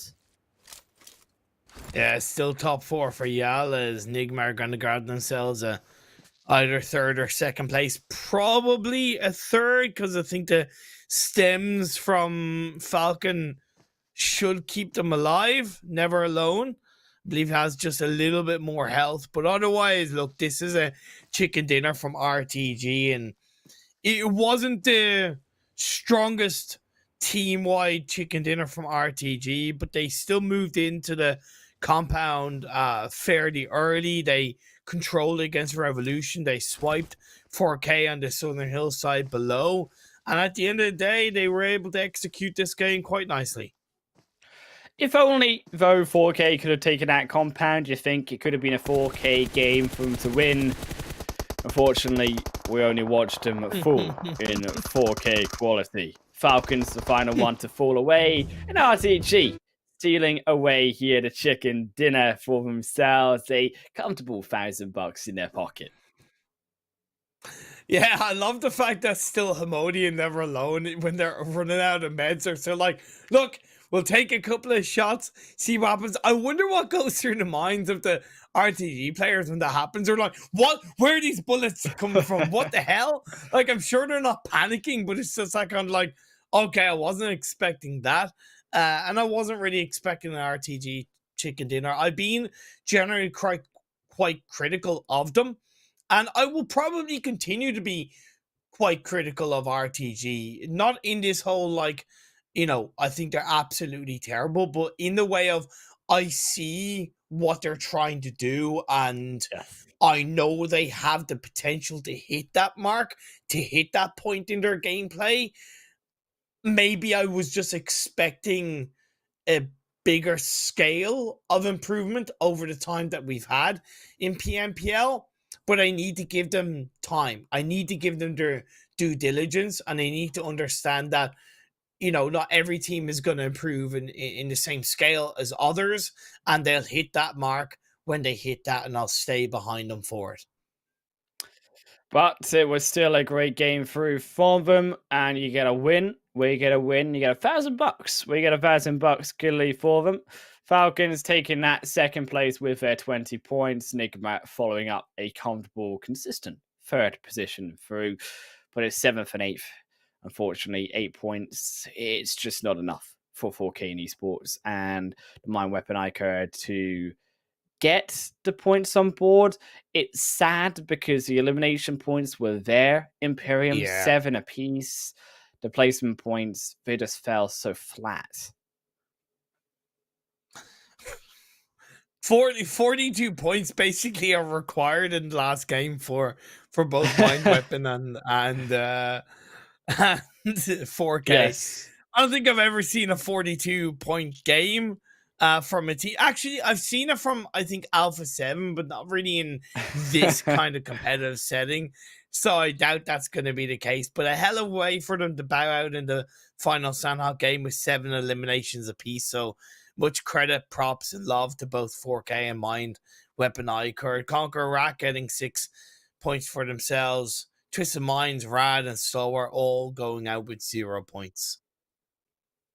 Yeah, I think also, to be fair, when we look at the other teams, away from those who we were hoping would have a good result here, it's also, as you mentioned at the start of today, some weird scenarios coming through from these teams who have already qualified. Yes, they may be testing stuff, but Stalwart consistently have been struggling today. Also, when you look to the Twisted Minds crew, yes, they got a chicken dinner on board in that first game, but apart from that, it's been very weird 2-2 splits coming the last 3 games from them. But that's the kind of Twisted Minds way so far in this PMPL, and I would say there's a heavy influence, of course, from Roguster IGL, because I see a lot of how Unicorns a lot played in PMGC, and I hope you see it too, in how Twisted Minds are playing at the moment. It's just because there's still that lack of synergy there from the team as a whole, that it's a little bit clunkier, it's a little bit less consistent, and I'm hoping that changes leading into the league finals. But this is a second page of the overall standings, and yeah, once again, I think we can confidently say the 16 teams that you see on your screen are the 16 teams heading into the PMPL Arabia League finals. There's still, though, 3 teams here, I should mention. Rad, the Mind Weapon, iKURD, and Headquarters, who don't have a chicken dinner vote. I'm going to re-emphasize it, but there's still $1,000 up for grabs. There is still something to play for in this final game. And to be fair, to play for $1,000 is no small feat here, Imperium. And it would be what a way to go out for still the Mind Weapon, iKURD, or Headquarters to, yes, not make it in, but be $1,000 richer. I'm really glad that you brought that up, because Zute, of course, plays on the money side quite a bit, not in a bad way, but he plays on it quite a bit, and I think that the point you make is really valid coming into this last game, because it is a motivational tool. It is there to kind of say to these teams, look, there's a reason to want to finish first other than the points, get rewarded for it, get the job done. So I really hope we see either Headquarters or the Mind Weapon close out this final game. Yeah, Rad as well. Been searching. Is it now 45 games without a chicken dinner here, Imperium? Can they also do it? Well, look, that's why I didn't mention them, because they've had way more games to do, whereas Headquarters and Mind Weapon, okay, Mind Weapon has had 2 super weekends, but you know, it would just be a nice way to close out PMPL Arabia for both of those 2 teams. Yeah, for sure. Rad as well can get even more money when it comes to the finals. It's not a luxury, unfortunately, the 2 others have.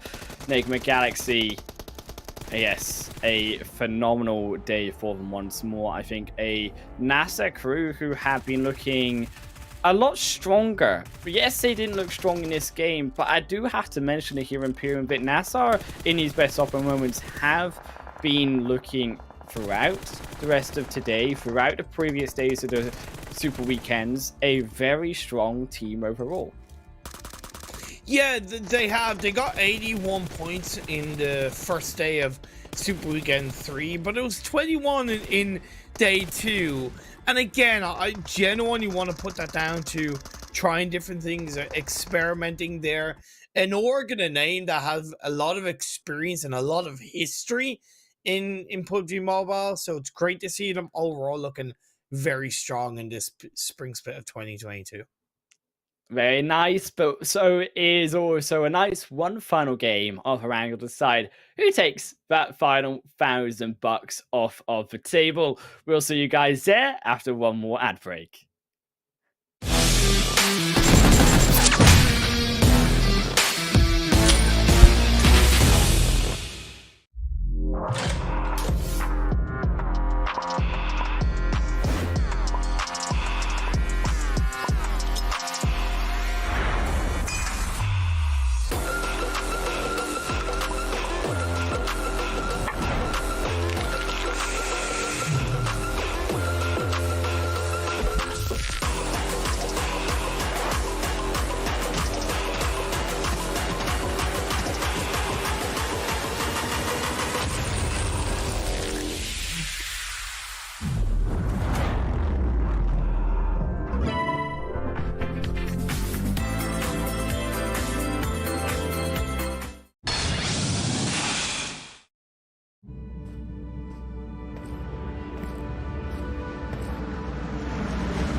One more game, 1,000 more bucks to be won here at the PMPL Arabia Super Weekend. Myself, Hannah Wolf, and Imperium bringing you that final Erangel match. But if you want to get your hands on something just as beautiful, it is down there below the Oppo Reno 6 series.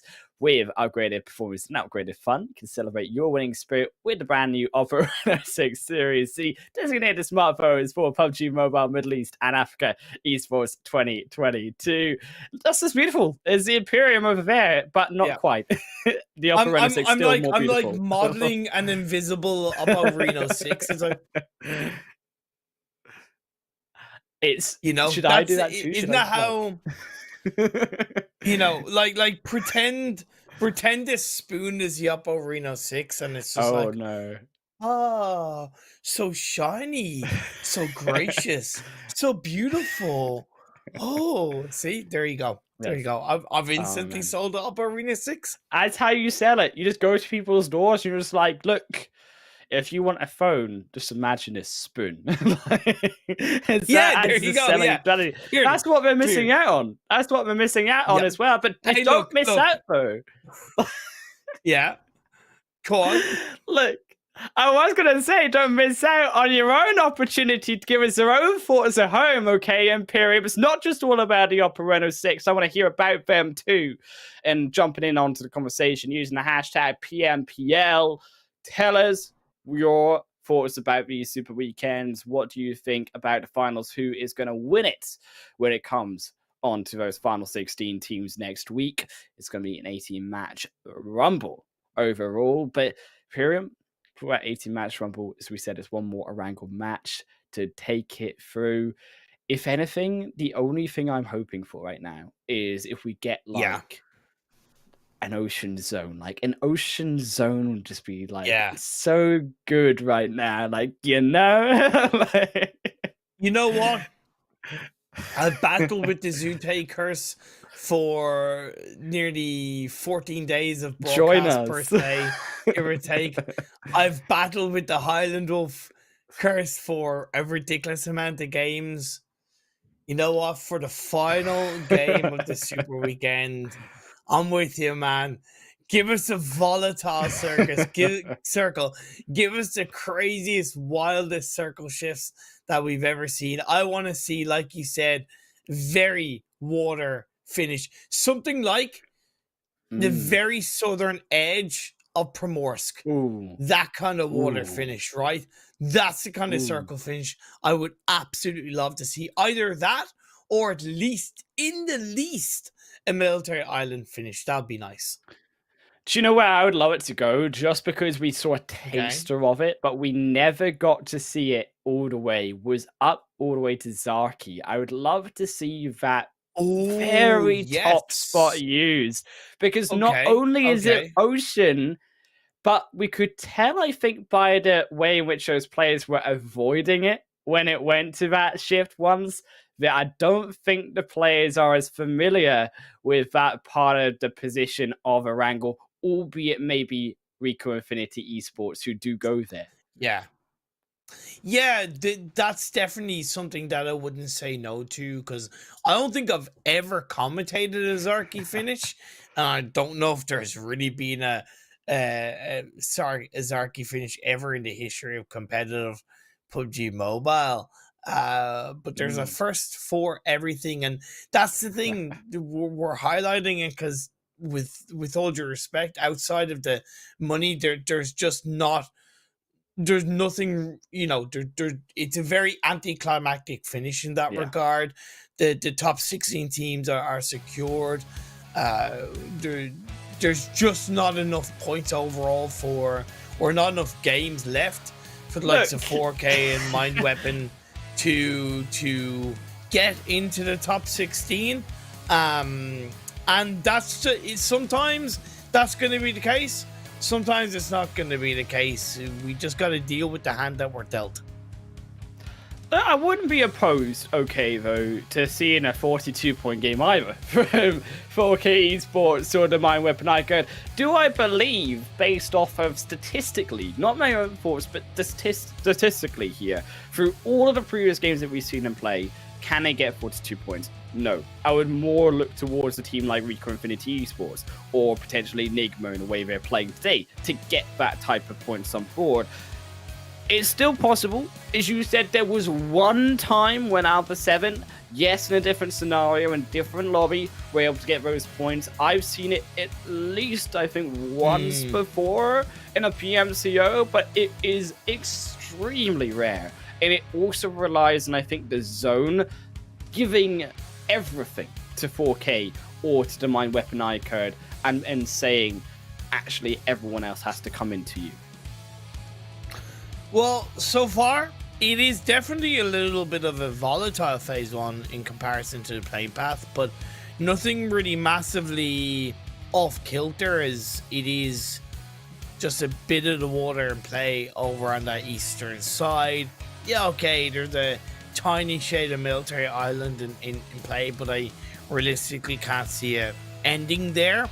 The best that I can ask for is YaLLa finish, or we have seen it in PMPL, I'm not sure if it was with you or with Zute, a prison finish, a direct right in the middle prison finish. That was a pretty crazy game. Indeed. Also, though, the zone being more towards this eastern side. Yes, a prison finish. It was with me that we got to cast that one. That was a interesting one. A lot of flops. It was intriguing also to how then it shifted back in onto the 4-stack. 963 looking for the shot versus Twisted Minds, and unfortunately Volkers is not even got a duo partner here. He's on his own, and Zuxi, I think, wants this extra elimination. Yeah, 963 don't normally kind of drop here, so I get why Rokus, had no idea in that regard. It's just quite obvious that 963 got here first off the back of Rokus looking for a vehicle. So not only will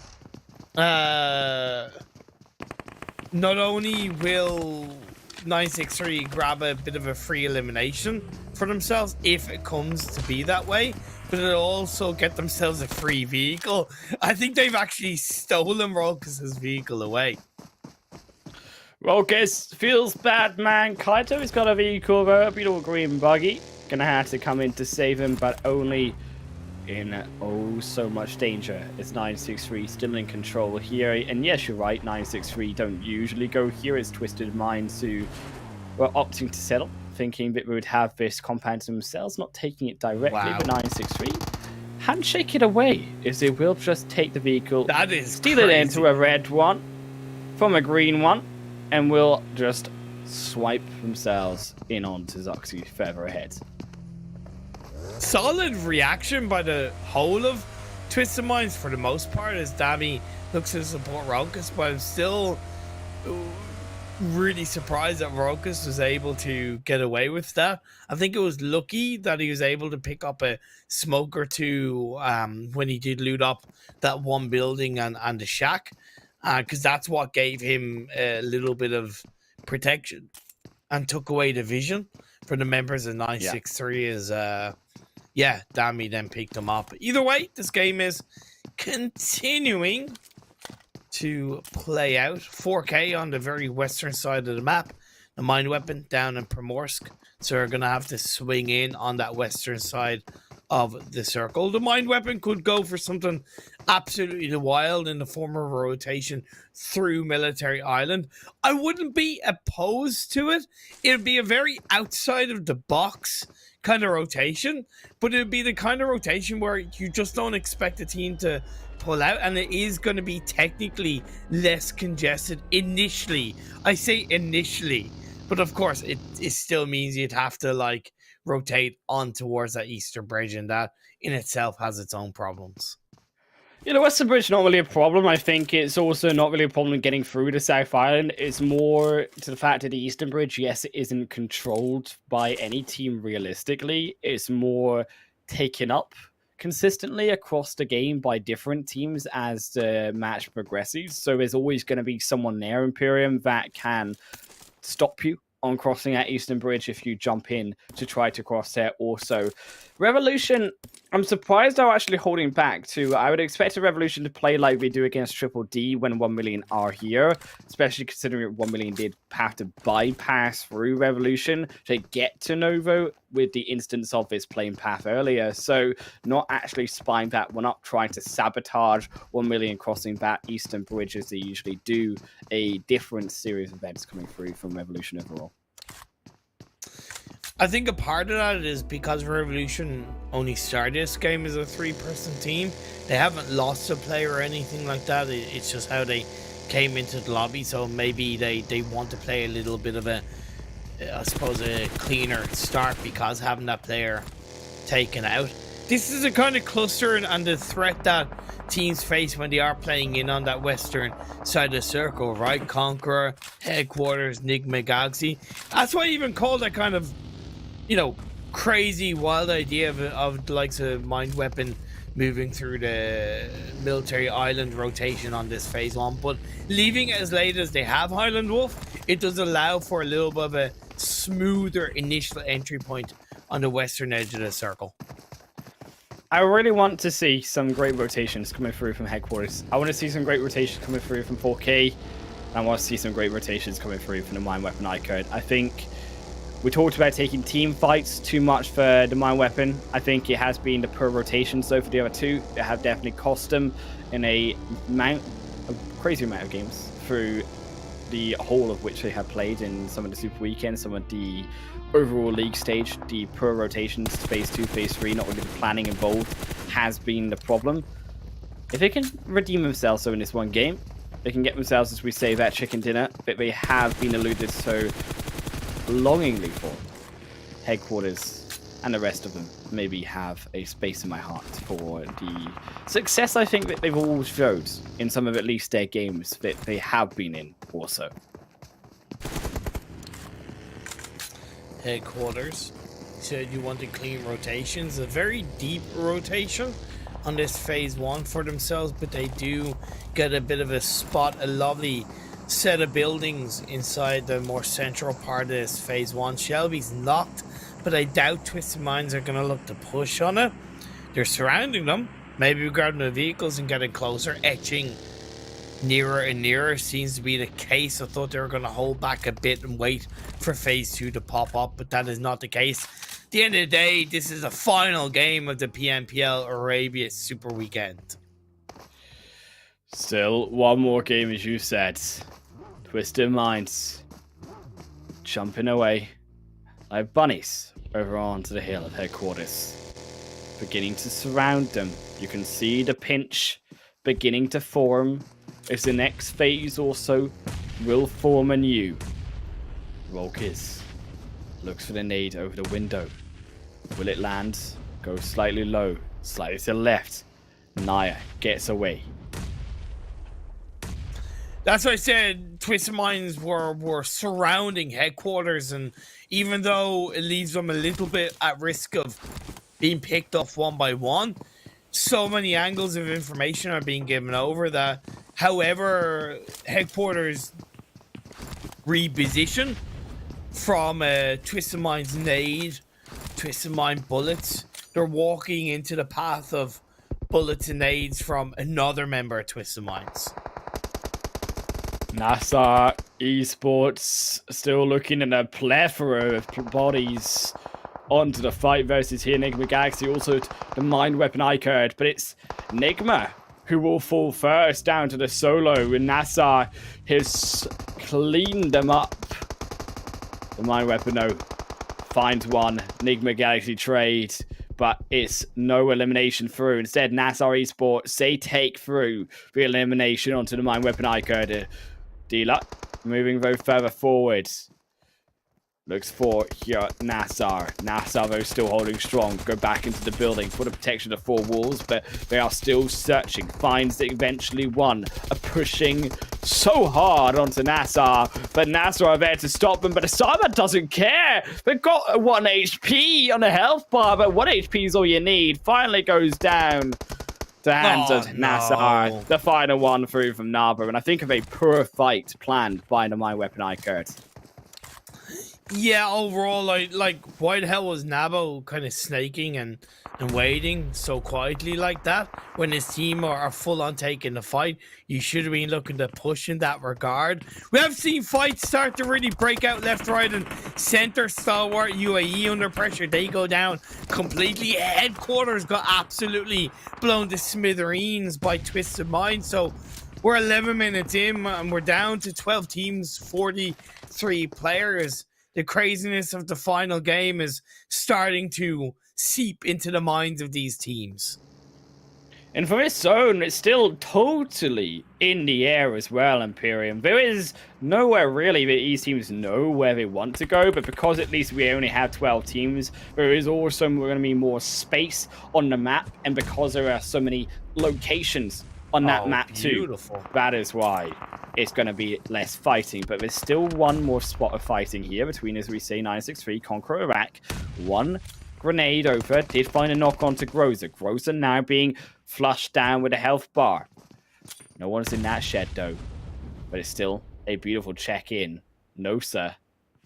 Continuing further forward, but the smoke's very defensively used by KONQUEROR Iraq. They need to revive Groza barely in time. I think they found it. Yes, they did, but it was on the last tick of the HP bar for Groza. Whoever gets it. In 963, without that extra kill, move away. Yeah, that was just a little bit of a mistimed opportunity from 963. Yeah, they might not have known how many players were inside that building from the side of KONQUEROR Iraq, but based off the initial knock, they should have pushed at least together as a 3-person team, whereas having a 2-1 split, it just meant they couldn't really do much other than chuck a couple of nades and hope for the best. Although maybe they were waiting for this next circle to pop up, and by suppressing KONQUEROR Iraq, they could technically move ahead of them earlier. That would also make sense. So I'm going to kind of give them a pass in that way from 963. It's a good centralized shift, by the way.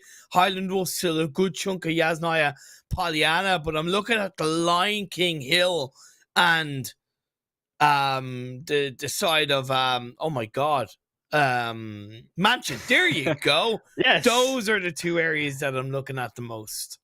Yeah, the Lion King Hill, I think that hill slightly below here, Yasnaya Polyana, and the Bale Hills where YaLLa are. That's where I'm really looking towards here, Imperium. I'm thinking YaLLa with their position going to be great, not only to look over Bale Hills themselves, but also you can see across that more side to the east. You can see across back to the south side of the zone. With that little bit of a dip, you've got the forest there too. That will protect you just slightly from those later rotating teams. Rad, the other one of our teams, speaking of those who need this game still in the back, is they still 45 games now in, not a chicken dinner to be seen. They are hungry boys. The one thing that YaLLa, I think, are making a tiny bit of a mistake with is that it looks like they don't have a player up on top of the hill above the Alamo compound. I think if they have at least one player on the hill above the Alamo compound, they're able to get information on the more northern side of the circle. As it happens, they're sending Sanji either across the road or to the side of the road in, I think, one of the shacks that's there. That makes sense because it allows him to cross-play onto the likes of NASR, for example, get some suppressing fire, get some information, and just create a bit more space for the rest of the team. So one of the two options that I would like to have seen YaLLa do has now been executed by them. So overall, good stuff from YaLLa. Still, the fight is going to be met, though, also not from YaLLa's path, but from here 1million, moving in past NASR. NASR not quite quick enough to the draw, though, as Gaga will get away in there. Also, Itty through from 1million, also gonna escapade in onto the center of this zone, but we do walk in onto YaLLa, and YaLLa strikes that one knock. Also another back on NASR. They were at least able to find one, so it's a quick 2 away, but it's NASR who took the elimination points from YaLLa. Okay, I'll take this Alamo compound finish with the Yasnaya fields in play. It's not the most exciting, but certainly is very interesting. Sanji, yet to be caught out. Chucks a nade, but it goes a little bit too far. Sorry, not a little bit too far, a little bit too far away. 1 million. Still in the pit, though. They find YaLLa. They fend off themselves from the lions around them. Is Sanji. Nade over. Looks for the knock into the elimination. Slightly further back, though, is here powerful. Also over the top of the hillside. Looks for the extra angle. Going even behind them now. They've got one vehicle to their name. They've got a few more, but maybe they don't want to get out of here just yet. They still want to hold this position. Itty looking for the bait, trying to draw out the members. Look for the punish. Corsair onto their knock, but it was the crawl away that saves them. Powerful as well. Spied out as YaLLa retreat further back, but it's still a third team here in also Twisted Minds Imperium that can still press onto them from the back south side. Interesting that YaLLa took the risk to go for the revive. It worked. Luckily, because 1 million didn't really want to commit onto this. Sanji's still staying a little bit further away from the rest of his team, which I don't disagree with. The Phase 4 Blue Zone starting to now push in teams who are over on towards the east, such as Falcon, 963 and CONQUEROR. They have the smaller side of the road to deal with. While the fields of Yasnaya very much in play as Rico Infinity keeps prestige on the southern edge of Yasnaya on one of the high buildings to be Overwatch. That is perfect from Rico. CONQUEROR on the edge, so they're also spying down 963. The fight still following between both of these teams on into the zone. But look at the split through. That solo inside the zone, Nosa, has bigger problems as Revolution, also the two there, spy them down. Smoke to separate, to try to buy the time. A beautiful nade though onto Smoker, through from Nosa, and that's the extra little nade, that's the extra little play into the run over that they needed. Nosa 1v2s takes down Revolution. Good stuff. Revolution R&D crumble to smithereens. The last game of the PMPL Arabia is an early bath for them. CONQUEROR, like I said, one of the teams that are on the smaller side of the road, will be able to now take a bit of an isolated fight onto Twisted Minds, but they're third partying onto 963 to an extent. Good level of vision, but they're going to get stabbed in the back by Twisted Minds. Twisted Minds, Darwin chucks the nade over. They've still got at least one knock throw against him. That nade goes wide though. The second doesn't find it. The hillside is a little bit too much, but it's not enough for the vehicle to stop them. And 100 miles an hour over their heads as they're crushed.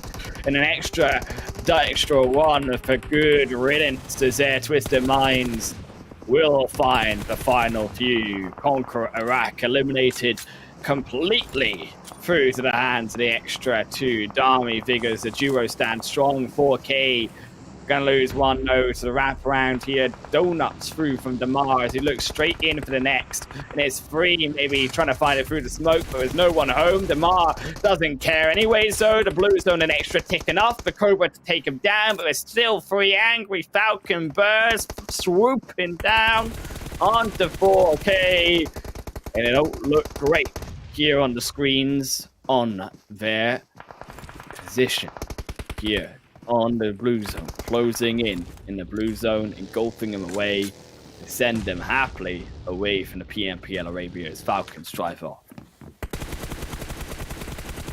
And now Falcons are just gonna have to full send it in and towards the open fields. They don't know where to go. Rico Infinity throw the shots in all directions, but they at least make it closer to the edge of the circle. Will they know that Twisted Minds are close by as they also fight for their spot in the eastern edge of the circle? All the while, Hyde and Wolf YaLLa sitting pretty inside the Alamo compound. Yeah, we haven't had to do all that much here, Imperium. We've been sunbathing in the green rolling hills of Erangel for his final game. And here, finally, Rico from their great position starting to crumble too. A knock onto Prestige earlier means that the revive needs to come out from the other two on the edge of the zone is just shy here of what was the Beryl Hills, back down away into YaLLa, still controlling this zone. RTG 963 also going to be stuck in their own positions too, as there's no real escape from the Beryl Hills once you put yourself down in onto the war zone. Lovely shots by Edie of 1 million. He's waiting, twist of minds. You're down to one player. Vigor is on his own and he's just going to kind of drive around. It doesn't really matter to him, to be fair. And down he goes. 1 million, pick up another. Rads still vote. 4 members, should I say 3 members strong here? Actually, no, they are 4. I was correct. Really? I can count to 4. Oh my days. It's a miracle. It's Satan gets behind the bush. Looks forward for now also RTG Esports, but they're occupied here versus NASR. Their eyes are dead set on the nades over the top of them, but Rad don't really care. They look for the fight over onto RTG. This is still the 3-man, the 3-team war waging between them all in the zone. Heading in onto them on phase 6, of course, means that all the eyes now laser beamed onto these holes, onto the barrel holes themselves. Ah, man, Rad, could we look at them capturing their very first chicken dinner of the PMPL Super Weekend in the very final game? They're in a hell of a spot. They have the hard cover. They're on the edge. The dips are the priority for all of the teams around them, right? 963 hold on to one dip on the eastern edge. RTG dip on the western edge. Rad can just wade around and strike third party all around them. YaLLa, who have had this compound all game, now need to wake up, need to get out the bed, need to get the tan that they got on and show them, all of these players, what they've got. YaLLa Esports still to make it inside of the phase 6 zone. So are Falcons, though, equally, to be fair. 4 kills, yes, they've got, that's great, but they don't have a position to hold to their name. And that zone is closing ever more as NASR, at least one hole out of these barrel holes has been opened up. But RTG swoop in to stave over that extra one. There's 1 million. Itty stolen now as the 4 members of RTG close in. For whom the bells tolls, who will ride the lightning in the final game of the PMPL Arabia? It's looking good for YaLLa, but they do have to push from the hillside into the edge of the circle, and they're going to be exposed in the open. Right. 4 members strong. Is this Rad's game here? Finally, after 45. Come on. To get a chicken dinner. It's up to them. The only ones out of these remaining teams still to get a win under their belts. The knock goes against them, but they've got the tank to protect them. There's RTG still in occupied. The fight versus YaLLa. YaLLa, the bigger threat here is still they need to get on to zone phase 6. Oh, it hurts. And they know it. They go in. They go for the Hail Mary play versus 963 instead. As the zone goes up north above them all, and it's to Rad. This is Rad's game. Yeah, but then their position becomes a bit of a focus. It all depends on how much bloodshed can be shed between RTG, YaLLa, and the rest of the teams around them. YaLLa still surviving, though, the entrance in. They got to survive the fight. RTG looking for the flank. Zuxi is there on the wider angle. Rico dispatched away by Falcons, so is Zuxi on that flank. They were able to do the damage. They didn't go down, but I think it's 1-for-1 trade. But it's to the hands of Rad, the third party on Kasarum is hoping, says thank you very much, opens the corridor and walks straight on through it. No way. But it's not enough. 963 stole it away. Take the final one, and Rad, Satan, yes, they got the extra peak, but they're punished straight back down. Another knock against them. Falcons still alive as a duo. Hell yeah. But they do have to move a little bit closer. I believe an initial knock by them onto Satan has given them a little bit of time. But like I said, the focus is on Rad's position. So the bloodshed has come through, and we're left with 3 teams looking in their direction. 963. Still a duo of himself to close in on the zone. They've got the extra position. Falcons, they've got the smokes coming in from the side. Rad have to control everything. We've got all 4 members to do it. They've got the options there to do it too. The zone has gone towards them. But RTG Esports, the next one with 3. Also behind 963. Looking for that position.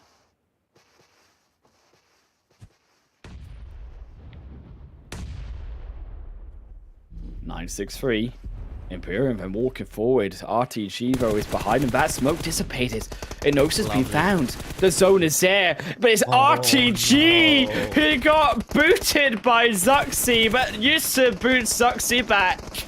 And it's a big old willy to the face as Yusuf slaps him around the cheeks with it. And Sadat is now going to say thank you very much for clearing out the path for us. That was our threats. That was our problem. All of these extra duos, all of these extra trios in our faces. We didn't know who to turn to, but you reduced them down to a solo and a duo here for ourselves. And all is that chicken dinner looking like it's in the oven. It is looking like it's been heated up to 180. And it's been 4 hours, but it takes 5 to cook. Can they fend off for just that extra amount of time? Falcons now down to the extra solos here. RTG are in the blue, and 963 have nowhere to go. No, sir. He's a solo player, but I don't think he can pull off miracles because he ain't a miracle maker with his position in this match. And this is it. 4v1v1. Rad's $1,000. It's pretty much guaranteed to be in their back pocket, but they've yet to execute the closing moments of the game so far. Can they do it this time around? They looked like they were falling down, Imperium. They looked like they were slipping, heading into the finals. This is a statement play, not only for the $1,000, but to prove that Rad are here to compete, coming in onto the fresh scores next Thursday, Friday, Saturday. Delap gonna fall, unfortunately, for his interesting running in onto the tank. Is Rad, though. They're here to save him. It's okay. We've still got an extra player. Rad Delhap can still use his body. Still use it as a bait, and they find out with the extra moves closer. The RTG member down to 2. 963. Next on the list, and it's no escape. Rad with a chicken dinner. $1,000. It took 45 games, but Imperium, they got that bread. We may not have had a team fighting climactically for the final spot in the league stage, but I gotta say, an overall very satisfying finish to the PMPL Arabia Super Weekend Games, having the final game won by a team who had yet to secure that game across the Super Weekends. Well done, Rad. I really hope that gives you guys more confidence leading into the finals. Of course, like you highlighted, the extra $1,000 in their back pocket. Still, though, as you said, the confidence, that is a bigger reward here also when it comes to the final specifically. Having that mental boost to get in on that chicken dinner to say that we can win a game. That is what Rad really needed to going into these finals, because, as I said, they were beginning to fall down in their overall look on these matches in this Super Weekend specifically. But it is also, I think, commiserations, as we say, to our final match. They needed a 40-pointer. It was unlikely, but it didn't happen anyways. The Mind Weapon iKURD and also 4K Esports, who are now officially eliminated from contention of that top 16. Yeah, of course. We'll be going through the overall rankings and closing things out later on. But match rankings are here. Rad, 21 points. First place, right? As players, as a full squad, you know, they finish that game out on their perspective. They go into the summary and they see first place. It must feel absolutely damn good for them as 963 grab themselves a second place. A big result there, I think, from 963 as well. Also needed that confidence boost to RTG Esports KURDSQUAD again, getting those 15 points, showing that they can play as a team. I think for RTG, showing that they were able to hold that position too so well, at least while it lasted for themselves, those 15 points.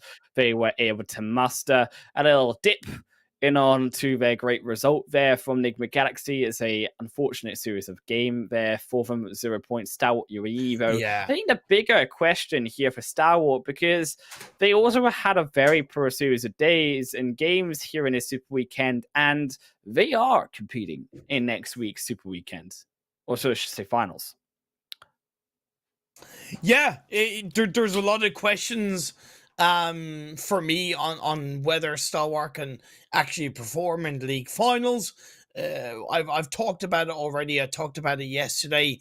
It remains to be seen. I want to be positive and optimistic and lead into the fact that these kind of games in the final Super Weekend were test things, were trialing different elements of their play style, and it didn't look like they were playing extremely normal or extremely confidently in these games. So Yeah. I'll wait. I'll hold my judgment until we get to the finals, because to be fair, that's when the performances are really going to matter. Yeah, and also I think the other teams, when it comes to mattering, is also teams like 1Million. Now, 1Million as well, they had a slightly better result here in one of their games, but I think also equally the concern there, yes, hold off on to the finals for their overall results, but they definitely haven't been the strongest team out of all of these 16. You can see a lot better consistency, a lot better results through from those on this top page. I think particularly Falcons have impressed me quite a lot, coming from the first Super Weekend down on like a second page of the leaderboard, now Yeah. rising and solidifying their spot since then in that first page in 7th. Yeah, when it comes to the finals, there's always going to be teams that are going to struggle more heavily, right? There's always going to be, you know, somebody has to finish last. And I think 1Million are one of those teams that will probably be in the bottom 4, bottom 5. Maybe not in the first day, but I think as it comes in towards day 3, I'm glad you mentioned Falcons, because I don't think maybe I've spoken highly enough of them. Maybe I haven't really put enough of a focus on their improvements across the games. They've played a bit hot and cold at times, but I think they've had a really positive run in the tail end of these Super Weekends. But this is your top 16. The question is, with Triple D securing a spot in the league finals with only one Super Weekend underneath their belt, can they repeat that performance in league finals? If they do, they could be in the top 3, and that would be a hell of a surprise. I think there, if you talk about hot and cold, Triple D are the team that are the definition of that phrase, Imperium. They have been extremely hot in this Super Weekend. It was why they got to where they are in the 16th position of only 15 games, the lowest played at any of these teams getting to the top 16. And they have showed that they can take games too, but they have also showed us that they have had many, I think, games where they just have not had at all the result that they would have liked. Unfortunately, there also are 4 bottom teams, and it has to be 4 always. The Mind Weapon iKURD, 4K Esports Yes. Headquarter, and KURD12 Esports, who just unfortunately couldn't do enough. I think that 4K, though, honestly, out of all of these teams, 122 points in 15 games, they should be going out with their head held high, including a chicken dinner. Yeah, for sure. They've had a couple of standout performances, and they deserve a lot of credit for that. Overall, all 4 of these teams should walk away with their head held high. I say that because nobody's going to be more disappointed than themselves in their own performance, right? It's Yeah. very easy for each of these players and each of these teams to be their own worst enemy. So it's not for me to kind of beat on that. I want to say thank you to Mind Weapon iKURD, 4K headquarters, and Card 12 for putting yourselves out there game after game, week after week in the fight for the PMPL and competitive PUBG Mobile. I hold a lot of respect and honor for you guys with that, and I have nothing but respect. I really want to see you all come back much stronger. I think I echo that sentiment as well. They had some really amazing standout performances. We also saw them be able to take some chicken dinners away, and we saw them at their best when they can really outperform even the best teams out of our top 16. But to head back to our top 16 to Imperium, I am also curious about the other teams that didn't compete in this Super Weekend, Dunak and also KAMIKAZE alongside Triple D. Yes. Can they now warm themselves back up going into the finals for those 18 games? KAMIKAZE are a little bit similar to Stalwart UAE, but in a bit of a better position. At one point, they were fighting for the top 3 in the overall rankings of the Super Weekends, and it was a big surprise that they didn't make it into the 3rd Super Weekend. And an element around that we do need to consider as well, seeing as you mentioned Dunak and we touched upon Triple D, has a lack of games, a lack of experience in the 3rd Super Weekend hurt them in their research, in their preparation for the league finals? Will they feel out of practice? Will they feel out of, to an extent, focus? Yes, they can watch the games, they can study, they can VOD review of these 3 days, but it's never the same as being in the heat of the moment, being in the heart of the action and learning from that. Yeah, I think Dunak as well, particularly being very close to having been eliminated in that 2nd Super Weekend by the skin of their teeth. I think then redeeming themselves over their, I think, consistent results that they've still had through their Super Weekends. Albeit it was points by points. So it is them alongside all of our 15 other teams who will be making it in onto our finals. Their 10th, 11th, and 12th of March here, same time, same place. Myself, Imperium, and also Zute going to be joining you there for what will be the 18-match knockouts here for who will be crowned the spring split here, PMPL Arabia champion. We'll see you guys then.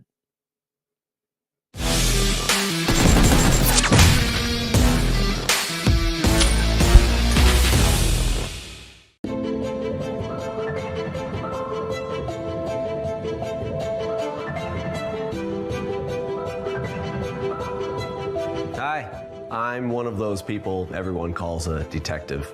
Of course, I'm not the only detective around here. There's also our information analysis system, the BANPAN information system, and our many community volunteers that speak different languages from all around the world. We can use the BANPAN information system to find information related to cheats from the vast sea of information. We will use a combination of the system and manual methods to search various online forums and video sharing sites for traces of cheating. We will also work with our defenders of security in PUBG Mobile from all over the world to search for and destroy channels used to sell cheats. Fortunately, many players have joined our team. We also provide players with a channel to report the sale of cheats, and players from all over the world provide us with information every day. We are so happy to see so many players helping us to combat cheating. I am a moderator and an information collector. I'm a moderator of many game forums. I am familiar with how cheats work and how they end up in players' hands. I'm very aware of the harm caused by cheating. So I've decided to help combat cheating. Due to our efforts, the information of many cheats is no longer brazenly posted online. Instead, they are hidden very deeply and disguised as unrelated posts. But that's not enough for them to escape my eyes. Many people have the misconception that cheats are like bugs and that they'll disappear once they've been dealt with. That's not how it really works though. Even if all the features of the cheats are banned now, the creators of the cheats will continue to upgrade their cheats. They will do anything they can to get around our security system. That's why we combat the newest cheats from 2 different fronts. We work together from the inside and the outside to effectively cover all types of cheating and combat them quickly. Although this is just a game, everyone likes those who follow the rules and play fairly. What makes games fun are the things that make us feel nervous and challenge us. It is because victory was hard-earned that we feel joyful about it. We make several copies of samples of cheats. One copy is submitted to the security team so we can study their operating logic and enrich our AI identification strategy to update our defense system against new cheats in a timely manner. Another copy will be kept as proof to punish the people who develop the cheats. The moderator just sent over a sample of a new cheat, and I want you to take a look at it. Let me see. We've never seen this cheat before. It has a special way of attacking. We just analyzed it and identified some of its characteristics. I think we can use this cheat's behavior to improve our coverage of other cheats. I understand how it works now. This sample is very helpful to us.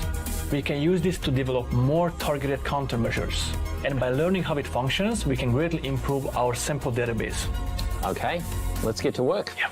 Other than combating cheats through the system, we also want to attack the origin of cheats through other methods. When it comes to people who develop cheats for profit, the legal approach is a good one. We have a professional legal team, and we believe they can bring these people to justice.